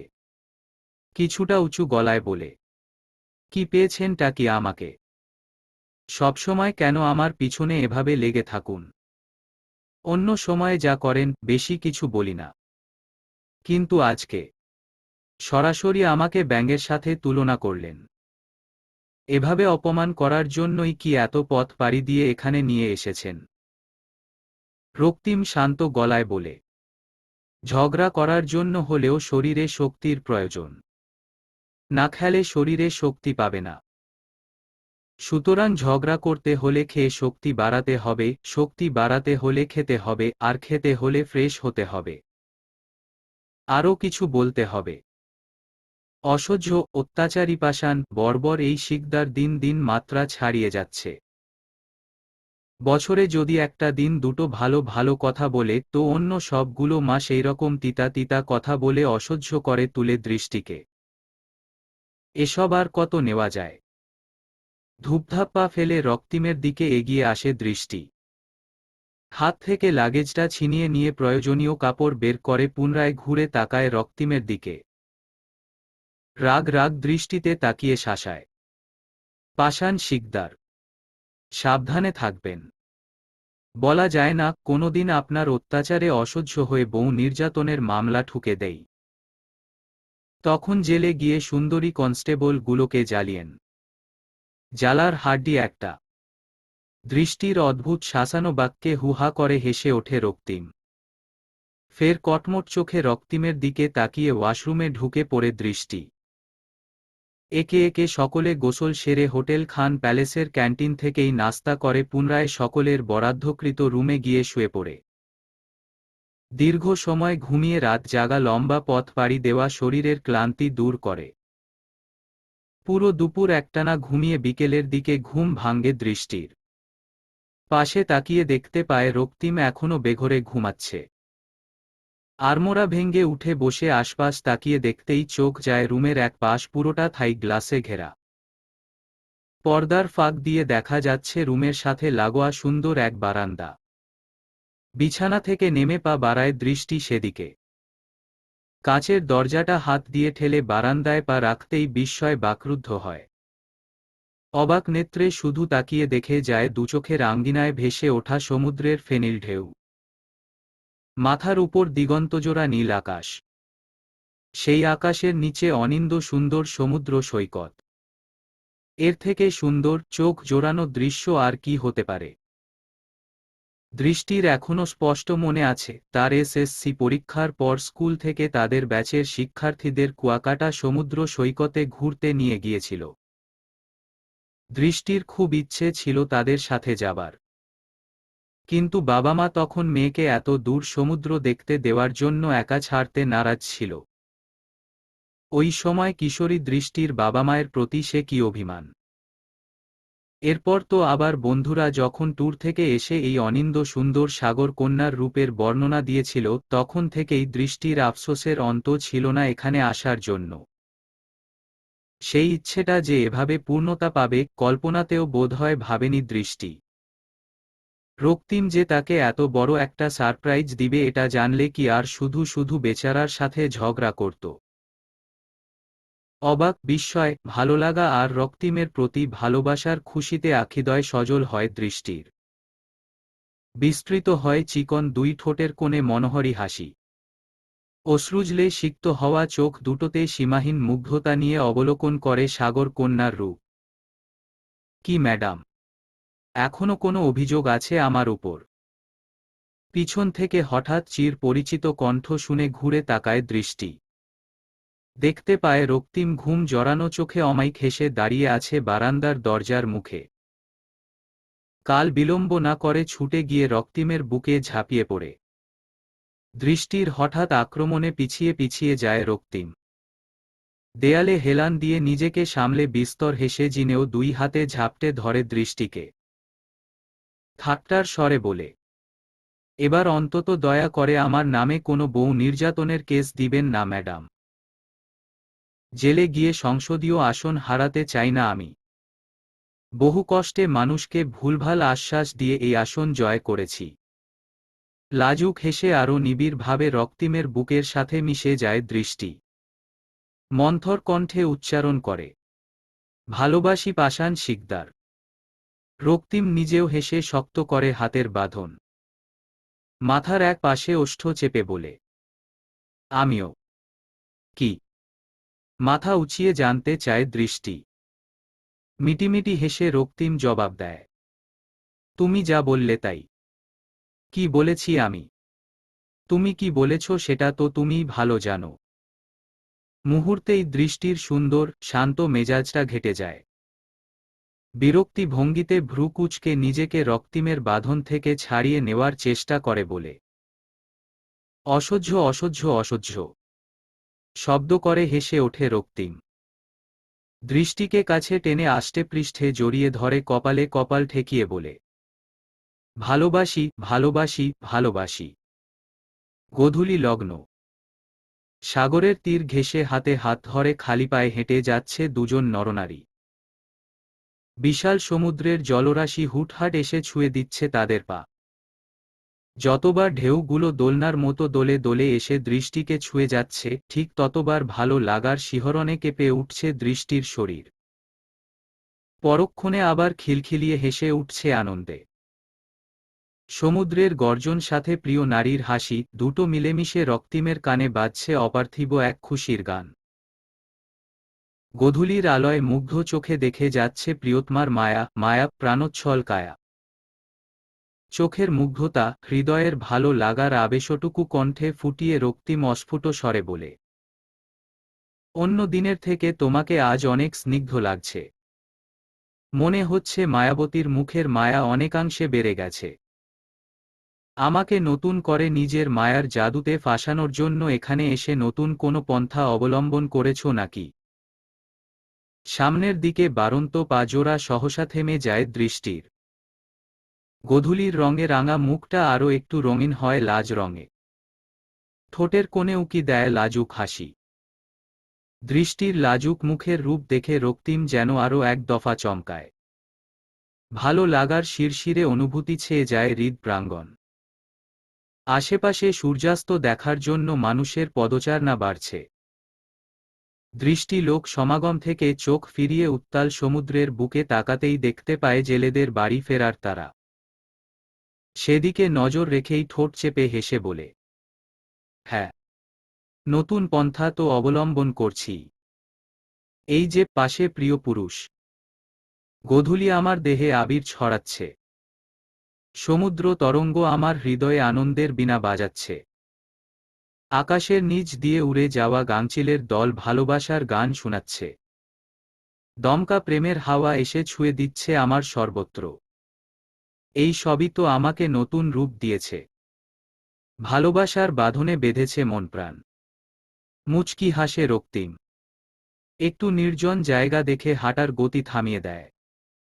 দৃষ্টির পিছনে দাঁড়িয়ে আঙুল উঁচিয়ে ইশারা করে পশ্চিম আকাশের বুকে রক্তাভ সূর্যের দিকে, যে আপাতত ব্যস্ত ধরণীকুলের মানুষদের ফাঁকি দিয়ে নীলাভ সমুদ্রের জলে গোধূলির আবির মিশিয়ে হারিয়ে যেতে।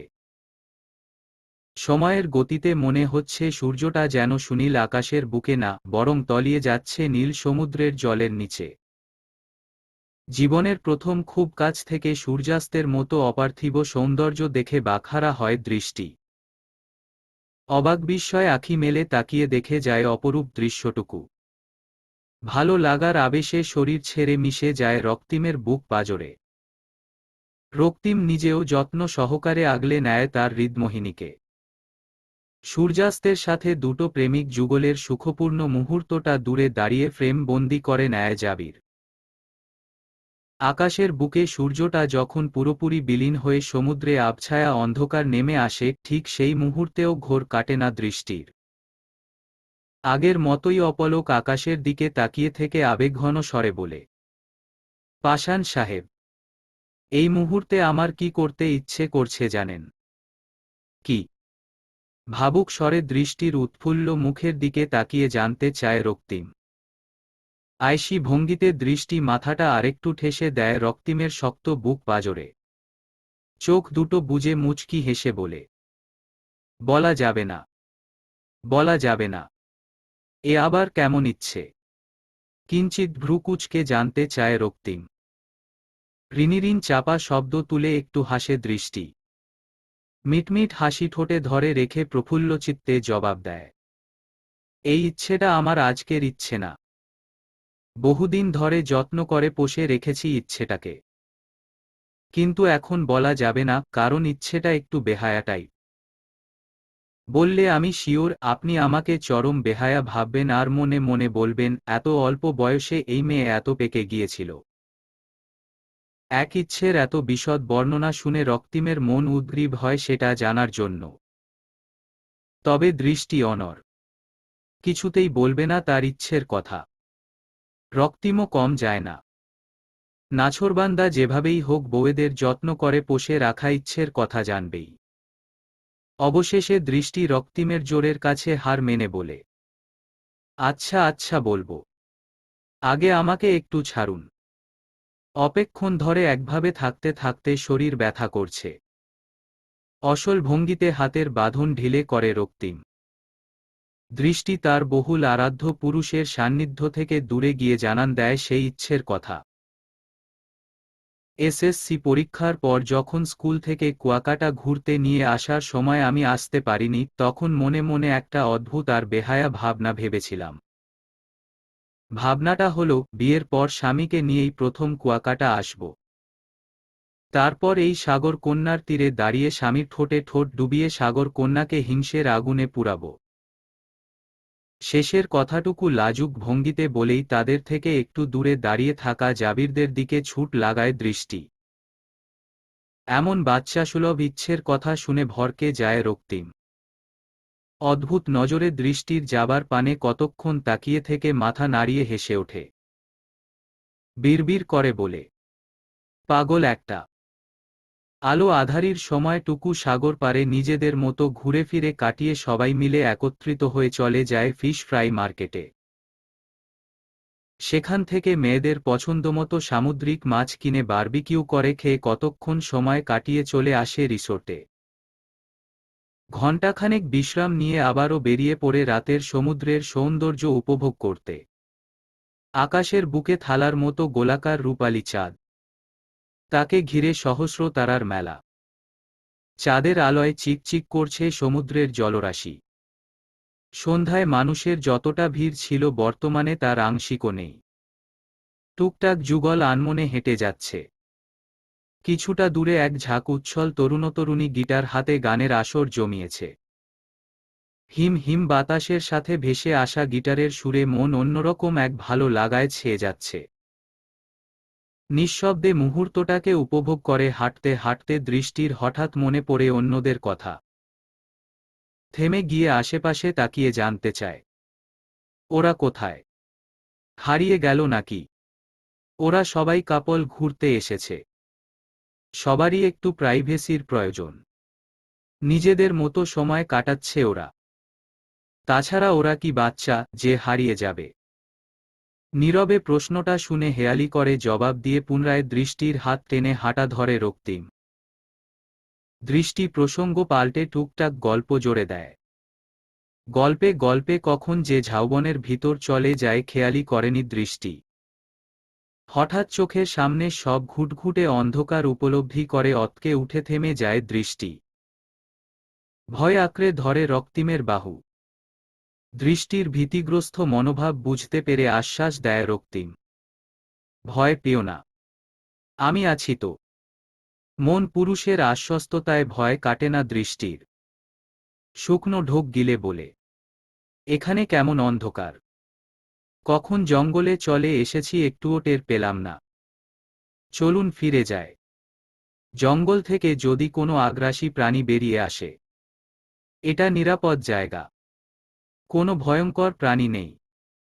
থাকলে কি তোমাকে নিয়ে আসতাম। তবুও মন মানে না দৃষ্টির। কেমন যেন একটা ভয় কাজ করছে। ভুতুড়ে অন্ধকার পরিবেশ দেখে শরীর কাঁটা দিয়ে উঠছে। রক্তিমের কাছাকাছি আসতে আসতে একদম মিশে গেছে তার সাথে। তা দেখে নিম্নষ্ঠে দাঁত কামড়ে হাসে রক্তিম। মিনিট দুয়েক পার হতেই হুট করে আলোকিত হয়ে উঠে চারপাশ।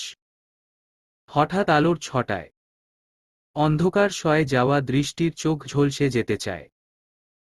পিটপিট পলক ঝাপটে পূর্ণ নজরে তাকাতেই ভীষণভাবে চমকায় দৃষ্টি।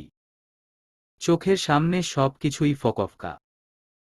সামান্য কিছুটা জায়গা নিয়ে ঝাউগাছগুলো বাহারি রঙের লাইটিং করা। সমুদ্র তীর ঘেঁষে ছোট্ট একটা টেবিল, তার উপরে নেট কাপড়ের ছাউনি দেওয়া। সেখান থেকেই টেবিলের মাঝ বরাবর ঝুলছে হারিকেলের মতো স্ট্রিং লাইট। টেবিলের চারপাশ লাভ শেপ বেলুন আর নেট কাপড় দিয়ে ডেকোরেট করা। সাদা কাভারে ঢাকা টেবিলের উপর শোভা পাচ্ছে তরতাজা একগুচ্ছ বেলি ফুল। পাশেই বেলি ফুলের ডিজাইন দিয়ে ডেকোরেট করা একটা কেক। হতবিল্লত নজরে চারপাশ দেখতে দেখতে এক সময় চোখ দুটো বিদ্ধ হয় রক্তিমের দিকে, যে আপাতত দৃষ্টিতে শীতল অনুভূতি লেপ্টে তার দিকেই তাকিয়ে আছে। ফাঁকা ঢোক গিলে দৃষ্টি কিছু বলতে যায়, তার আগেই রক্তিম বলে ওঠে, 1 বছর আগে ঠিক আজকের এই দিনটাতে একটা হাঁটুর বয়সী মেয়েকে নিজের বিরুদ্ধে গিয়ে আমার কবুল বলে বউ করতে হয়েছিল। ধুরন্ধর সেই মেয়েটা সময়ের সাথে সাথে আমাকে এতটাই মায়ার জাদুতে ফাঁসিয়েছে যে সেই 1 বছর আগের সহ্য করতে না পারা মেয়েটার মায়ে আজ খুব বাজে ভাবে ফেঁসে গেছি আমি। উপলব্ধি করতে পেরেছি সেই মেয়েটাকে ছাড়া আমি রক্তিম অর্থহীন। কারণ সেই মায়াবতীর মায়ার ছোঁয়াতেই আমি রক্তিম নতুন এক জীবন পেয়েছি। মাঝখানে হয়তো অনেক মূল্যবান সম্পদ বাবাকে হারিয়েছি, তবে সব শোক কাটিয়ে ছন্নছাড়া জীবন বিসর্জন দিয়ে বাঁচতে শিখেছি। হাসতে শিখেছি, নতুন করে স্বপ্ন দেখতে শিখেছি। সাথে আরও একটা জিনিস উপলব্ধি করতে পেরেছি, পৃথিবীতে সবথেকে কঠিন জিনিস হলো মায়া। যদি কেউ একবার কারো মায়ায় আটকে যায় তবে আমৃত্যু সেই মায়ার জালে আটকে থাকে। একটু একটু করে সেই মায়া থেকে জন্ম নেই ভালোবাসার। যে আমি একটা সময় ভালোবেসে জঘন্যভাবে ঠকে গিয়ে প্রতিজ্ঞা করেছিলাম আর কখনো কাউকে ভালোবাসি বলবো না। সেই আমি এক মায়াবতীর মায়ে পড়ে সেই মায়ার জালে তৈরি ভালোবাসায় ডুবে গিয়ে বাধ্য হয়েছি ভালোবাসি বলতে। দ্বিতীয়বার ভালোবেসে সর্বত্র হারিয়ে নিঃস্ব হওয়া আমি আজ আত্মসমর্পণ করলাম আমার মায়াবতীর কাছে, আমার হৃদমোহিনীর কাছে, আমার মনোহরীর কাছে, আমার হৃদয়ের উঠোন জুড়ে যে আছে তার কাছে। ভালোবাসি মায়ার রানী, আমাকে আমার থেকেও বেশি ভালোবেসে আগলে রাখবে একটু। বার্ধক্যে তোমার কাঁধে মাথা রেখে যৌবনের রঙিন স্মৃতির পাতায় হারিয়ে যাওয়ার সুযোগ দিবে আমাকে। ধৈর্যের ফল মিষ্টি হয়। প্রবাদ বাক্যটা বোধহয় খাঁটি সত্য। না হয় আজ কি দৃষ্টির জীবনে এমন দিন আসত, যার একটু ভালো কথার জন্য, একটু মনোযোগ পাবার জন্য দিনের পর দিন মুখ বুঝে সহ্য করেছে হাজার কথার বান। যার মুখ থেকে ভালোবাসি শব্দটা শোনায় ছিল এক প্রকার ধূ মরুপ্রান্তে জলের সন্ধান পাবার মতো, সেই মানুষটাই সময়ের ব্যবধানে আজ নিয়ে দুবার তার কাছে এত বিশদভাবে ভালোবাসার স্বীকারোক্তি দিয়েছে। কাছে টেনে নিয়েছে তাকে যত্ন করে, আগলে রেখেছে পবিত্র এক ফুলের মতোই। প্রতিটা মুহূর্তে নীরবে অনুভব করিয়ে যাচ্ছে ভালোবাসার গভীরতা। এই এত এত প্রাপ্তির পর আর কিছু চাওয়ার থাকে দৃষ্টির? মাত্র একটা বছরেই নিজের চাওয়ার থেকেও অধিক পেয়ে দৃষ্টি আজ অনুভূতির জোয়ারে পৃষ্ঠ হয়ে বাখারা। তীর তীর করে কাঁপন তুলেছে বুকের ভিতরটা। অনেক কিছু বলতে চেয়েও পারছে না একটা শব্দও উচ্চারণ করতে। রোধ হয়ে আছে কণ্ঠস্বর। উত্তাল সমুদ্রের ফেনীর ঢেউয়ের মতোই হৃদয়ে শুরু হয়েছে খুশির জলোচ্ছ্বাস। সেই জলোচ্ছ্বাসের জলধারা কখন যে উপচে এসে দুই চোখের কার্নিশ বেয়ে গড়িয়ে পড়েছে খুশির বহিঃপ্রকাশ জানাতে দৃষ্টি বুঝতেই পারেনি। বহু চেষ্টার পর কাপা স্বরে বলতে সক্ষম হয়, আপনি সত্যি আমাকে ভালোবাসেন তো? জবাব দেয় না রক্তিম। মন্থর গতিতে এগিয়ে আসে দৃষ্টির সন্নিকটে। হেঁচকা টানে নিজের সাথে মিশিয়ে নিয়ে ফিসফিসিয়ে বলে, আগে হাঁটুর বয়সী বউয়ের বাচ্চা কালের বেহায়া টাইপ ইচ্ছেটাকে পূর্ণতা দিয়ে নেই। পরে বলবো মিথ্যে ভালোবাসি না কি সত্যি। কথার সমাপ্তি টেনে দৃষ্টিকে কোনো কিছু বলার সুযোগ না দিয়েই ওষ্ঠ যুগল বন্দি করে নেয়। উষ্ণ আবেশে বিবশ হয় দুটো হৃদয়। তৃষ্ণার্ত দুটো হৃদয়ের সন্ধিক্ষণে দূর আকাশের চাঁদতারাগুলোও মিটিমিটি হাসে। তরঙ্গায়িত সমুদ্র কন্যা হিংসের আগুনে না পুড়ে গান শোনায় তার কলকল শব্দে। সুখী দুটো মানুষের সুখের পরিণয় দেখে ঝাউবনে লুকিয়ে থাকা নাম না জানা কিছু পাখি মনের সুখে ডানা ঝাপটে উড়ে যায়। কিচিরমিচির সুর তুলে বহিঃপ্রকাশ ঘটায় আনন্দে। সুখের দিনগুলো অতি দ্রুত কেটে যায়। মনে হয় মিনিট পার হয় সেকেন্ডের গতিতে। দিন পার হয় ঘন্টার গতিতে। আফসোস হয় সুখ সুখ স্বপ্নিল মুহূর্তগুলো আর একটু দীর্ঘ হলো না কেন। আর দুঃখের দিনগুলো হয় সুদীর্ঘ। একটা সেকেন্ডও যেন মনে হয় পুরো একটা দিনের সমান।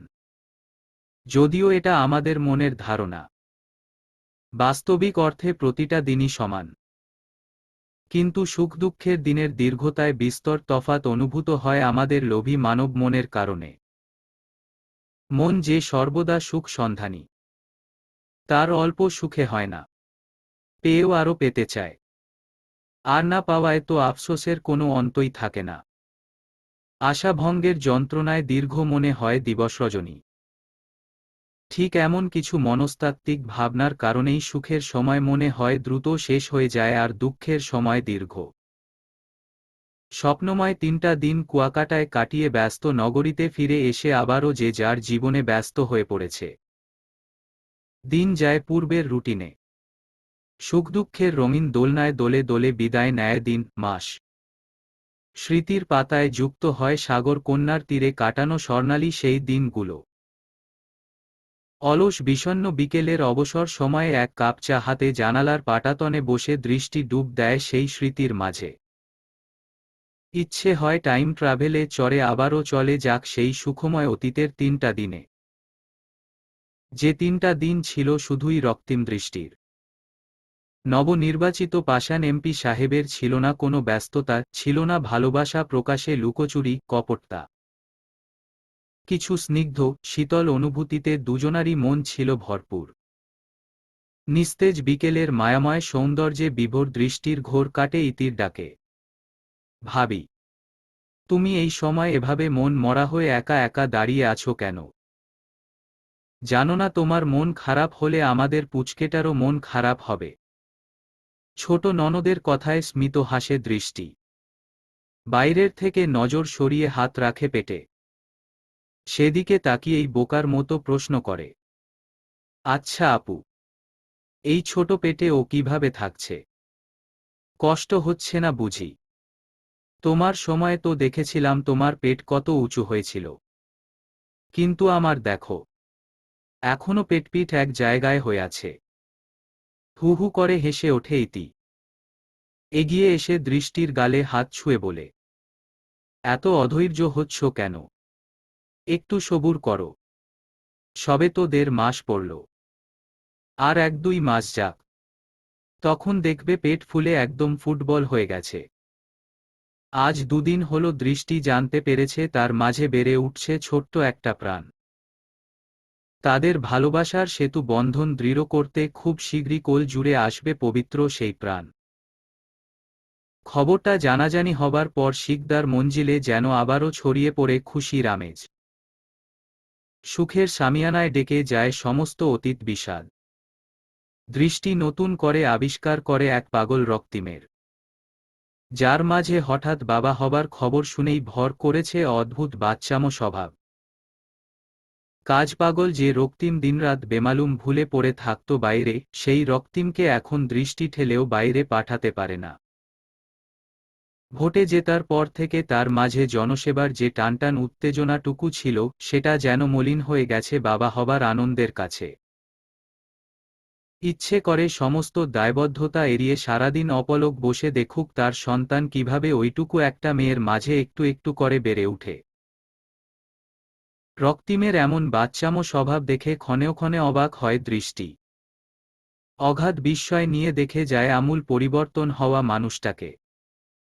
আজকেও সকাল থেকে পার্টি অফিস থেকে দলীয় কাজের জন্য একের পর এক বার্তা আসছিল, কিন্তু রক্তিমের মাঝে কোনো ভাবাবেগ ছিল না। একের পর এক ফোনকলে টিকতে না পেরে অবশেষে কতক্ষণ আগে রাজ্যের বিরক্তি আর দ্বিধা নিয়ে বাড়ি ছাড়ে।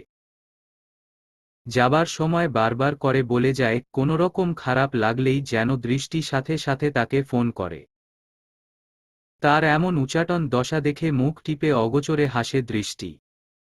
সম্মতি জানিয়ে বিদায় দেয় তাকে। রক্তিমের কথা স্মরণ হতেই আবারও আনমনে হাসে দৃষ্টি। ইতির সাথে পা বাড়ায় রুমের ভিতর। ঠিক তখনই ঝড়ের গতিতে ছুটে আসে কাকলির মা। দৌড়ে আসায় হাঁপাতে হাঁপাতে জানায়, ভাবি যান, জলদি নিচে যান, গিয়া দেখুন কারা আইছে, কারা এসেছে। কাকলির মায়ের অস্থিরতা দেখে উৎসুক হয়ে জানতে চায় ইতি। নতুন কুটুম আইছে গো আপা, নতুন কুটুম আইছে, জলদি জলদি ভাবিরে নিয়া নিচে আসেন। আমি গেলাম, মেলা কাম আছে আমার। আর কাউকে কিছু বলার সুযোগ না দিয়ে যেমন ঝড়ের গতিতে এসেছিল তেমনই ছুটে যায় কাকলির মা। পিছন পিছন উৎসুক ভঙ্গিতে দৃষ্টি ইতিও হলরুমের দিকে পা বাড়ায়। সিঁড়ি ডিঙিয়ে কিছুটা নেমে আসতেই হলরুমের সবটা স্পষ্ট দেখা যায়, যেখানে দাঁড়িয়ে বর্তমানে থমকে আছে দৃষ্টি। কাকলির মায়ের বলা নতুন অতিথি আর কেউ নয়, স্বয়ং দৃষ্টির বাবা মা সাদেক সাহেব, দিলশান আরা আর ছোট ভাই দিহান। এতদিন পর ওরা আবার কেন এসেছে? আবারও কি তাকে নিয়ে যাবার জন্য চাপ সৃষ্টি করবে? বাবা মায়ের সাথে লড়ার মানসিকতা যে এই মুহূর্তে দৃষ্টির নেই। সন্তান আসার সুখের সংবাদটুকু দৃষ্টি চায় না পারিবারিক ঝামেলায় মলিন হয়ে যাক। দৃষ্টির মনের ভয় বুঝতে খুব একটা বেগ পেতে হয় না ইতির। কাঁধে হাত রেখে আশ্বস্ত করে বলে, ভয় পাচ্ছ? বোকা মেয়ে, একদম ভয় পাবে না। এমনও তো হতে পারে ওনারা তোমার মাতৃত্বের খবর শুনে এসেছে। কোনো মা বাবা নিজের মেয়ের মা হবার সংবাদ শুনে রাগ পোষে দূরে থাকতে পারে না। হয়তো ওরাও পারেনি, তাই ছুটে এসেছে। এবার দেখবে সব ঠিক হয়ে যাবে। ননদের কথায় ছোট্ট একটা নিঃশ্বাস ফেলে পা বাড়ায় দৃষ্টি। তবে মনের ভয় এখনো দূর হয়নি। বুক কাঁপছে অজানা সংশয়ে। রক্তিমও বাড়ি নেই। আজ যদি বাবা মা জোর করে হলেও তাকে নিয়ে যায়, তবে কে আটকাবে তাদের? দুরু দুরু মনে বাবা মায়ের সামনে উপস্থিত হয় দৃষ্টি।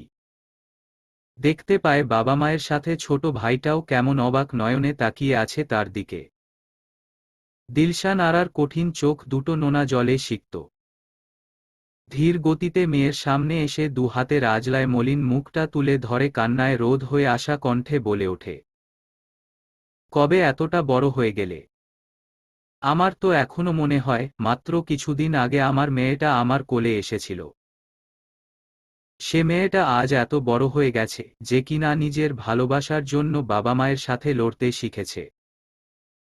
পরিবারের বিরুদ্ধে গিয়ে নিজের ভালোবাসাকে জয় করে সুখের সংসার গড়েছে। দুদিন পর আবার সেই মেয়েটাই মা হবে। সত্যিই এত বড় কবে হলে? বহুদিন পর মায়ের আদুরে স্পর্শে নিজেকে সংযত রাখতে ব্যর্থ হয় দৃষ্টি।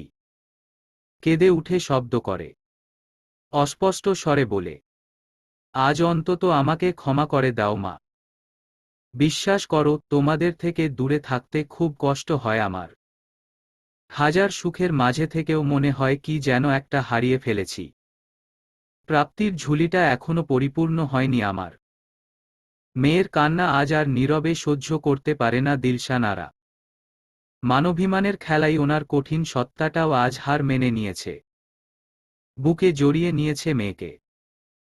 ফুটবল হয়ে গিয়েও নিজেকে দৃঢ় কঠিন রাখার প্রয়াস চালিয়ে কাঠিন্য স্বরে বলে, তোমার মাঝে যে প্রাণটা বেড়ে উঠছে সে তো নিষ্পাপ। আমার নাতি নাতনি। শুধুমাত্র ওর জন্যই আজ তুমি ক্ষমা পেলে। আমি আমার সন্তানদের কাছে কঠোর মা হলেও নাতিনাতনির কাছে মিষ্টি নানি হতে চাই। বন্ধু হতে চাই তাদের। নেহাত নাতিনাতনির সাথে খেলার লোভ সামলাতে পারিনি দেখেই খবরটা শুনে সব রাগ ঝেড়ে ছুটি এসেছি। দিলশান আরার কথায় স্বস্তির নিঃশ্বাস ছাড়ে প্রত্যেকে। নতুন করে খুশির জোয়ার আসে সবার মাঝে। মুহূর্ত ব্যবধানে সৃষ্টি হয় উৎসব মুখর পরিবেশ। কাকলির মা ইতির সাথে রেহানা বেগম অসুস্থ শরীর নিয়েও লেগে যায় রান্নার কাজে। এতদিন পর বাড়িতে নতুন কুটুম এসেছে। তাদের আদর যত্নে কমতি থাকলে কি হয়। ফাঁকে ইতি ভাইকে ফোন করে ঘটনা সংক্ষেপে জানিয়ে দেয়।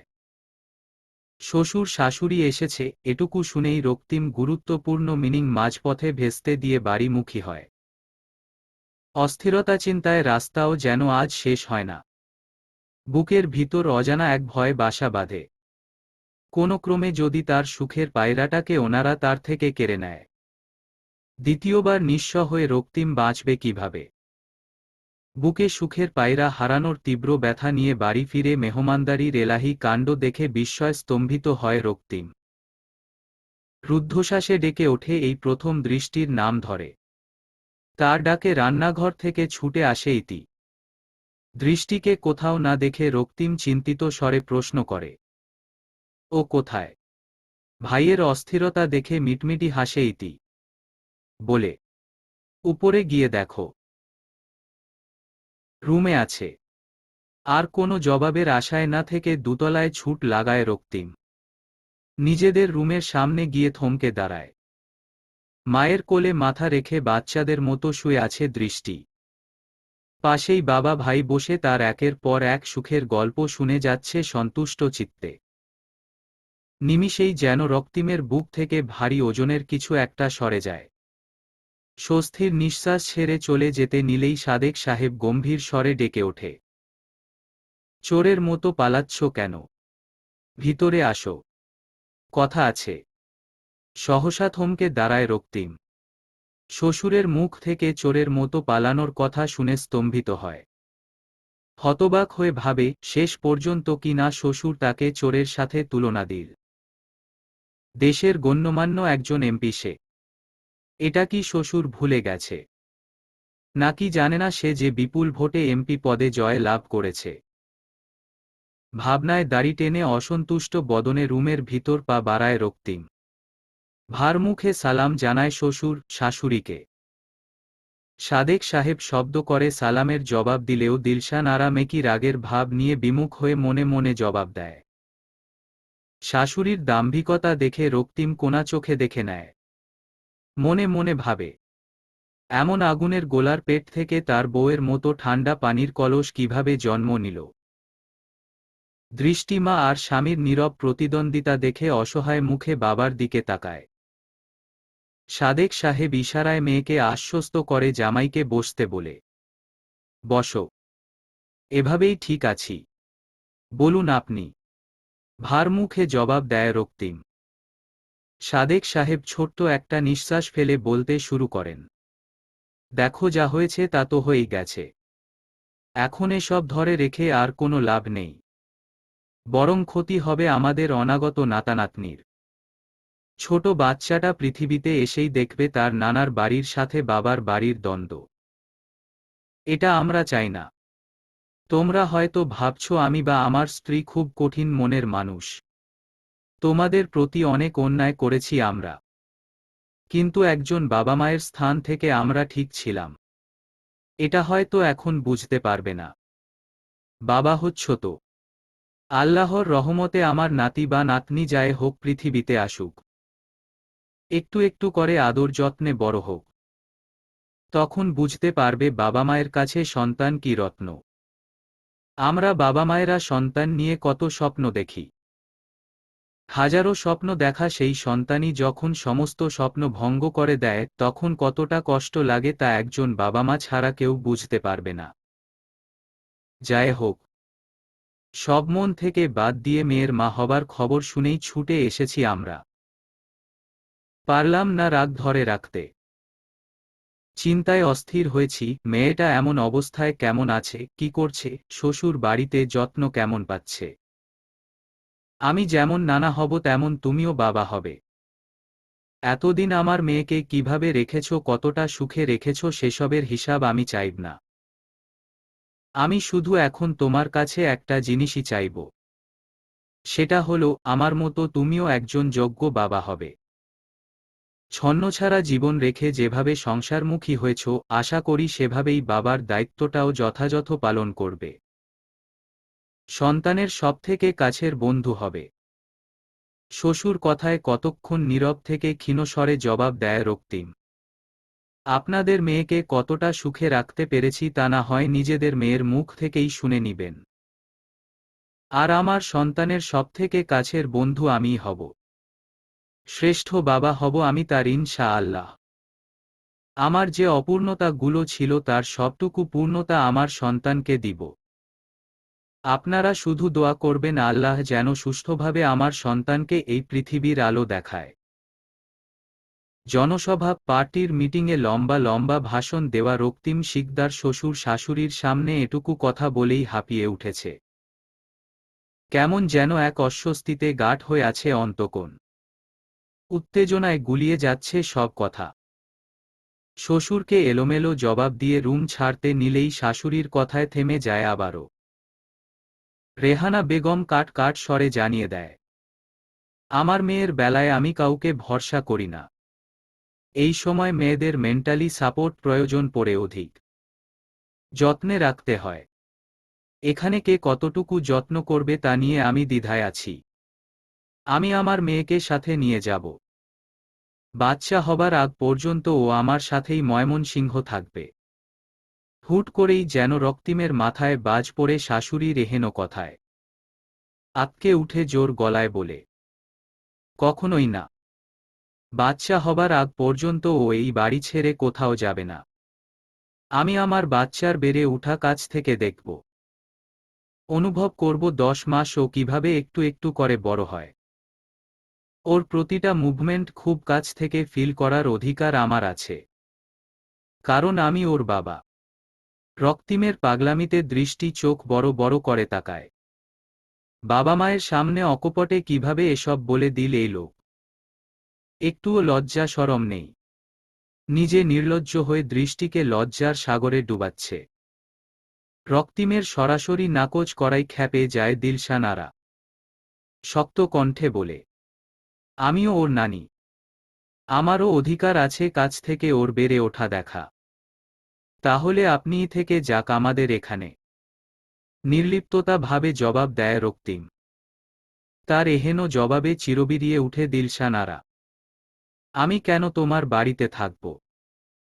তোমার যদি এতই বাচ্চার বেড়ে উঠা দেখার শখ থাকে তুমি আমার বাড়িতে গিয়ে থাকবে। আমি না।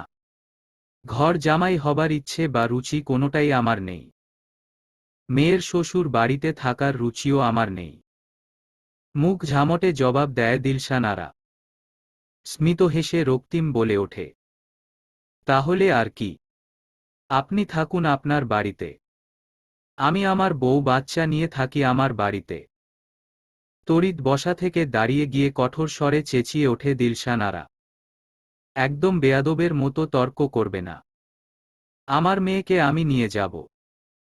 আচ্ছা, আমিও দেখি কার দৌড় কত দূর। হেয়ালি স্বরে জবাব দিয়ে অলস ভঙ্গিতে রুম থেকে বেরিয়ে যায় রক্তিম। মেয়ে জামাইয়ের সাথে তর্কে না পেরে মেয়ের দিকে কঠোর দৃষ্টি নিক্ষেপ করে দিলশানারা। ঝাঝালো স্বরে বলে, দেখেছ, দেখেছ তো কেমন বেয়াদব ছেলের জন্য আমাদের ছেড়ে এসেছ। গুন্ডামাস্তান আজীবন গুন্ডামাস্তানি থাকে। যে ছেলে শাশুড়িকে ন্যূনতম সম্মান দিতে জানে না সেই ছেলেকে আমি কিভাবে মেয়ের জামাই হিসেবে মানব। জামাই শাশুড়ির যুদ্ধ দেখে বোকার মতো শুধু তাকিয়ে থাকে প্রত্যেকে। অসহায় দৃষ্টি মনে মনে সৃষ্টিকর্তার কাছে অভিযোগ জানায়, ইয়া মাবুদ, এ কোন মুসিবতে ফেললে আমায়। দুজনের যুদ্ধে আমি কার পক্ষে যাব। জনম তারা রক্তিমের কাছে অবশেষে দিলশান আরাকে হার মেনে মেয়ের শ্বশুর বাড়ির আপ্যায়নে সন্তুষ্ট হয়ে বিদায় নিতে হয় সন্ধ্যার আগ মুহূর্তে। তবে ছেলের বিরুদ্ধে গিয়ে রেহানা বেগম কথা দিয়েছেন দিলশান আরাকে কিছুদিন পর দৃষ্টিকে পাঠাবে তাদের কাছে থেকে আসার জন্য। সেই আশ্বাস নিয়েই মেয়ের ভরা সংসার সুখ দেখে আরও সুখের অধিকারী হবার দোয়া দিয়ে বিদায় নেয় তারা। পারিবারিক ঝামেলার সমাপ্তি ঘটায় বহুদিন পর যেন প্রাণ ভরে নিঃশ্বাস নিতে পারে দৃষ্টি। চঞ্চলতা ফিরে আসে আবার তার মাঝে। মুখ থেকে যেন হাসি সরছেই না। নিস্তব্ধ রাতের আকাশ জুড়ে তারার মেলা। পূর্ণিমার চাঁদের আলোয় থই থই করছে চারপাশ। দূর আকাশের ওই রূপালী চাঁদটা মিটিমিটি হেসে বারান্দায় নিবিড় আলিঙ্গনে বসে থাকা দুজন সুখী মনবমানবীর গায়ে লেপ্টে দিচ্ছে তার আলো। রক্তিম ঘোর লাগা চোখে অপলক দেখে যাচ্ছে তার অন্তঃসত্ত্বা স্ত্রীকে, যার সৌন্দর্য মনে হচ্ছে দিনকে দিন বেড়েই যাচ্ছে। মা হবার সংবাদ শোনার পর থেকে মনে হয় সৌন্দর্য আরও দ্বিগুণ হয়েছে। এই যে এই মুহূর্তে চাঁদের আলোয় স্নিগ্ধ মুখটা কেমন দ্যুতি ছড়াচ্ছে। অমোঘ মায় বাঁধছে রক্তিমকে। ভালো লাগার আবেশে শিহরিত হয়ে রক্তিম আরও নিবিড়ভাবে নিজের সাথে মিশিয়ে নেয় দৃষ্টিকে। ফিসফিসিয়ে ডেকে ওঠে, দৃষ্টি। প্রণয় পুরুষের মুখে এই নিয়ে দুইবার নিজের নাম উচ্চারিত হতে শুনেছে দৃষ্টি। সামান্য এইটুকু বিষয়েই বেহায়া লজ্জা এসে ঝেঁকে ধরেছে তাকে। কেমন যেন নতুন নতুন লাগছে সব কিছু। সেই প্রথম প্রেমে পড়ার অনুভূতি। এক ছাদের নিচে এতগুলো দিন কাটানোর পর আজ মনে হচ্ছে তারা নব্য প্রেমের জোয়ারে গা ভাসিয়েছে। আনমনে দৃষ্টি অতীতের সেই মিষ্টি প্রেমের যন্ত্রণাময় দিনগুলোর বর্ণনা দিতে থাকে রক্তিমকে। চোখে এক রাস মুগ্ধতা নিয়ে রক্তিম দেখে যায় তার মায়ার রাজ্যকে। নীরবে শুনে যায় দৃষ্টির আলাপন। মন বলে, তুমি বলে যাও, আমি দিবসরজনী বিভোর হয়ে শুনে যাব তোমার আলাপন। পরিশিষ্ট। হাসপাতালের ওয়েটিং রুমে প্যারালাইজড মাকে হুইলচেয়ারে বসিয়ে নিয়ে ডাক্তারের সিরিয়ালের অপেক্ষায় জেরিন। চোখে মুখে তার বয়সের ছাপ, রাত জাগা ক্লান্তি। বিষণ্ণতায় ছেয়ে আছে সর্বাঙ্গ। যে অঙ্গের সৌন্দর্য ছিল এক সময় তার অহংকার, আজ ঝং ধরেছে সে অঙ্গে। যে রূপের আগুনে এক সময় ছারখার করেছিল দুই পুরুষকে, আজ সেই রূপ ঢাকা পড়েছে চোখের নিচের কালো দাগে। দেশে ফেরার পর মামার বাড়িতে ঠাঁই না হওয়ায় দুদিন এক বান্ধবীর বাসায় থেকে বহু কাঠখড় পুড়িয়ে জীবন যুদ্ধে হার মেনে চাকরি নিতে হয় একটা গার্মেন্টস ফ্যাক্টরিতে। মাস জুড়ে হাড় ভাঙা খাটুনির পর যে টাকাগুলো হাতে আসত তা দিয়ে মূল্য বৃদ্ধির বাজারে ঠিকঠাক 3 বেলা খাবারও জুটত না। সেখানে সামলাতে হয়েছে তাকে সংগ্রামের বিরুদ্ধে লড়া কেস, মায়ের চিকিৎসার খরচ, বাড়ি ভাড়া, সমস্ত কিছু। নিজের সাথে নিজেই হেরে গিয়ে বারবার চেষ্টা করেছে আত্মহত্যারও। কিন্তু পরক্ষণে মনে হয়েছে সৌন্দর্যের অহংকার আর লোভের বশবর্তী হয়ে যে পাপ সে করেছে, সেই পাপের শাস্তিই তো দুনিয়াতেই শুরু হয়ে গেছে। আত্মহত্যা মতো পাপ কাজ আবার বেছে নিয়ে জাহান্নামের আগুনে অনন্তকাল কিভাবে পুড়বে সে। তার থেকে বরং দুনিয়াতেই কিছুটা পাপের প্রায়শ্চিত্ত করে যাক। যে অমানুষের জন্য নিজের এই পরিণতি, তার শাস্তিও দেখে যাক। জেরিন দেখেছে সংগ্রামের শাস্তি। উচ্চ আদালত তাকে 10 বছরের কারাদণ্ডে দণ্ডিত করেছে। দূর থেকে সেই সংবাদ শুনেছে রক্তিমও। আড়ালে নিজ চোখে দেখেছে জেরিনের করুণ পরিণতি। স্বস্তির নিঃশ্বাস ছেড়ে হৃদয় শীতল করেছে বেঈমানগুলোর পরিণতি দেখে। ওয়েটিং রুমের একপাশে মাকে রেখে তাদের সিরিয়াল কখন আসবে জানার জন্য রিসিপশনের দিকে এগিয়ে যায় জেরিন। কাউন্টারের সামনে দাঁড়িয়ে রিসিপশনিস্ট মেয়েটাকে কিছু জিজ্ঞেস করতে যাবে অমনি দৃষ্টিগোচর হয় একটু দূরেই এক সুখী দম্পতি। থমকে যায় জেরিন সেখানেই।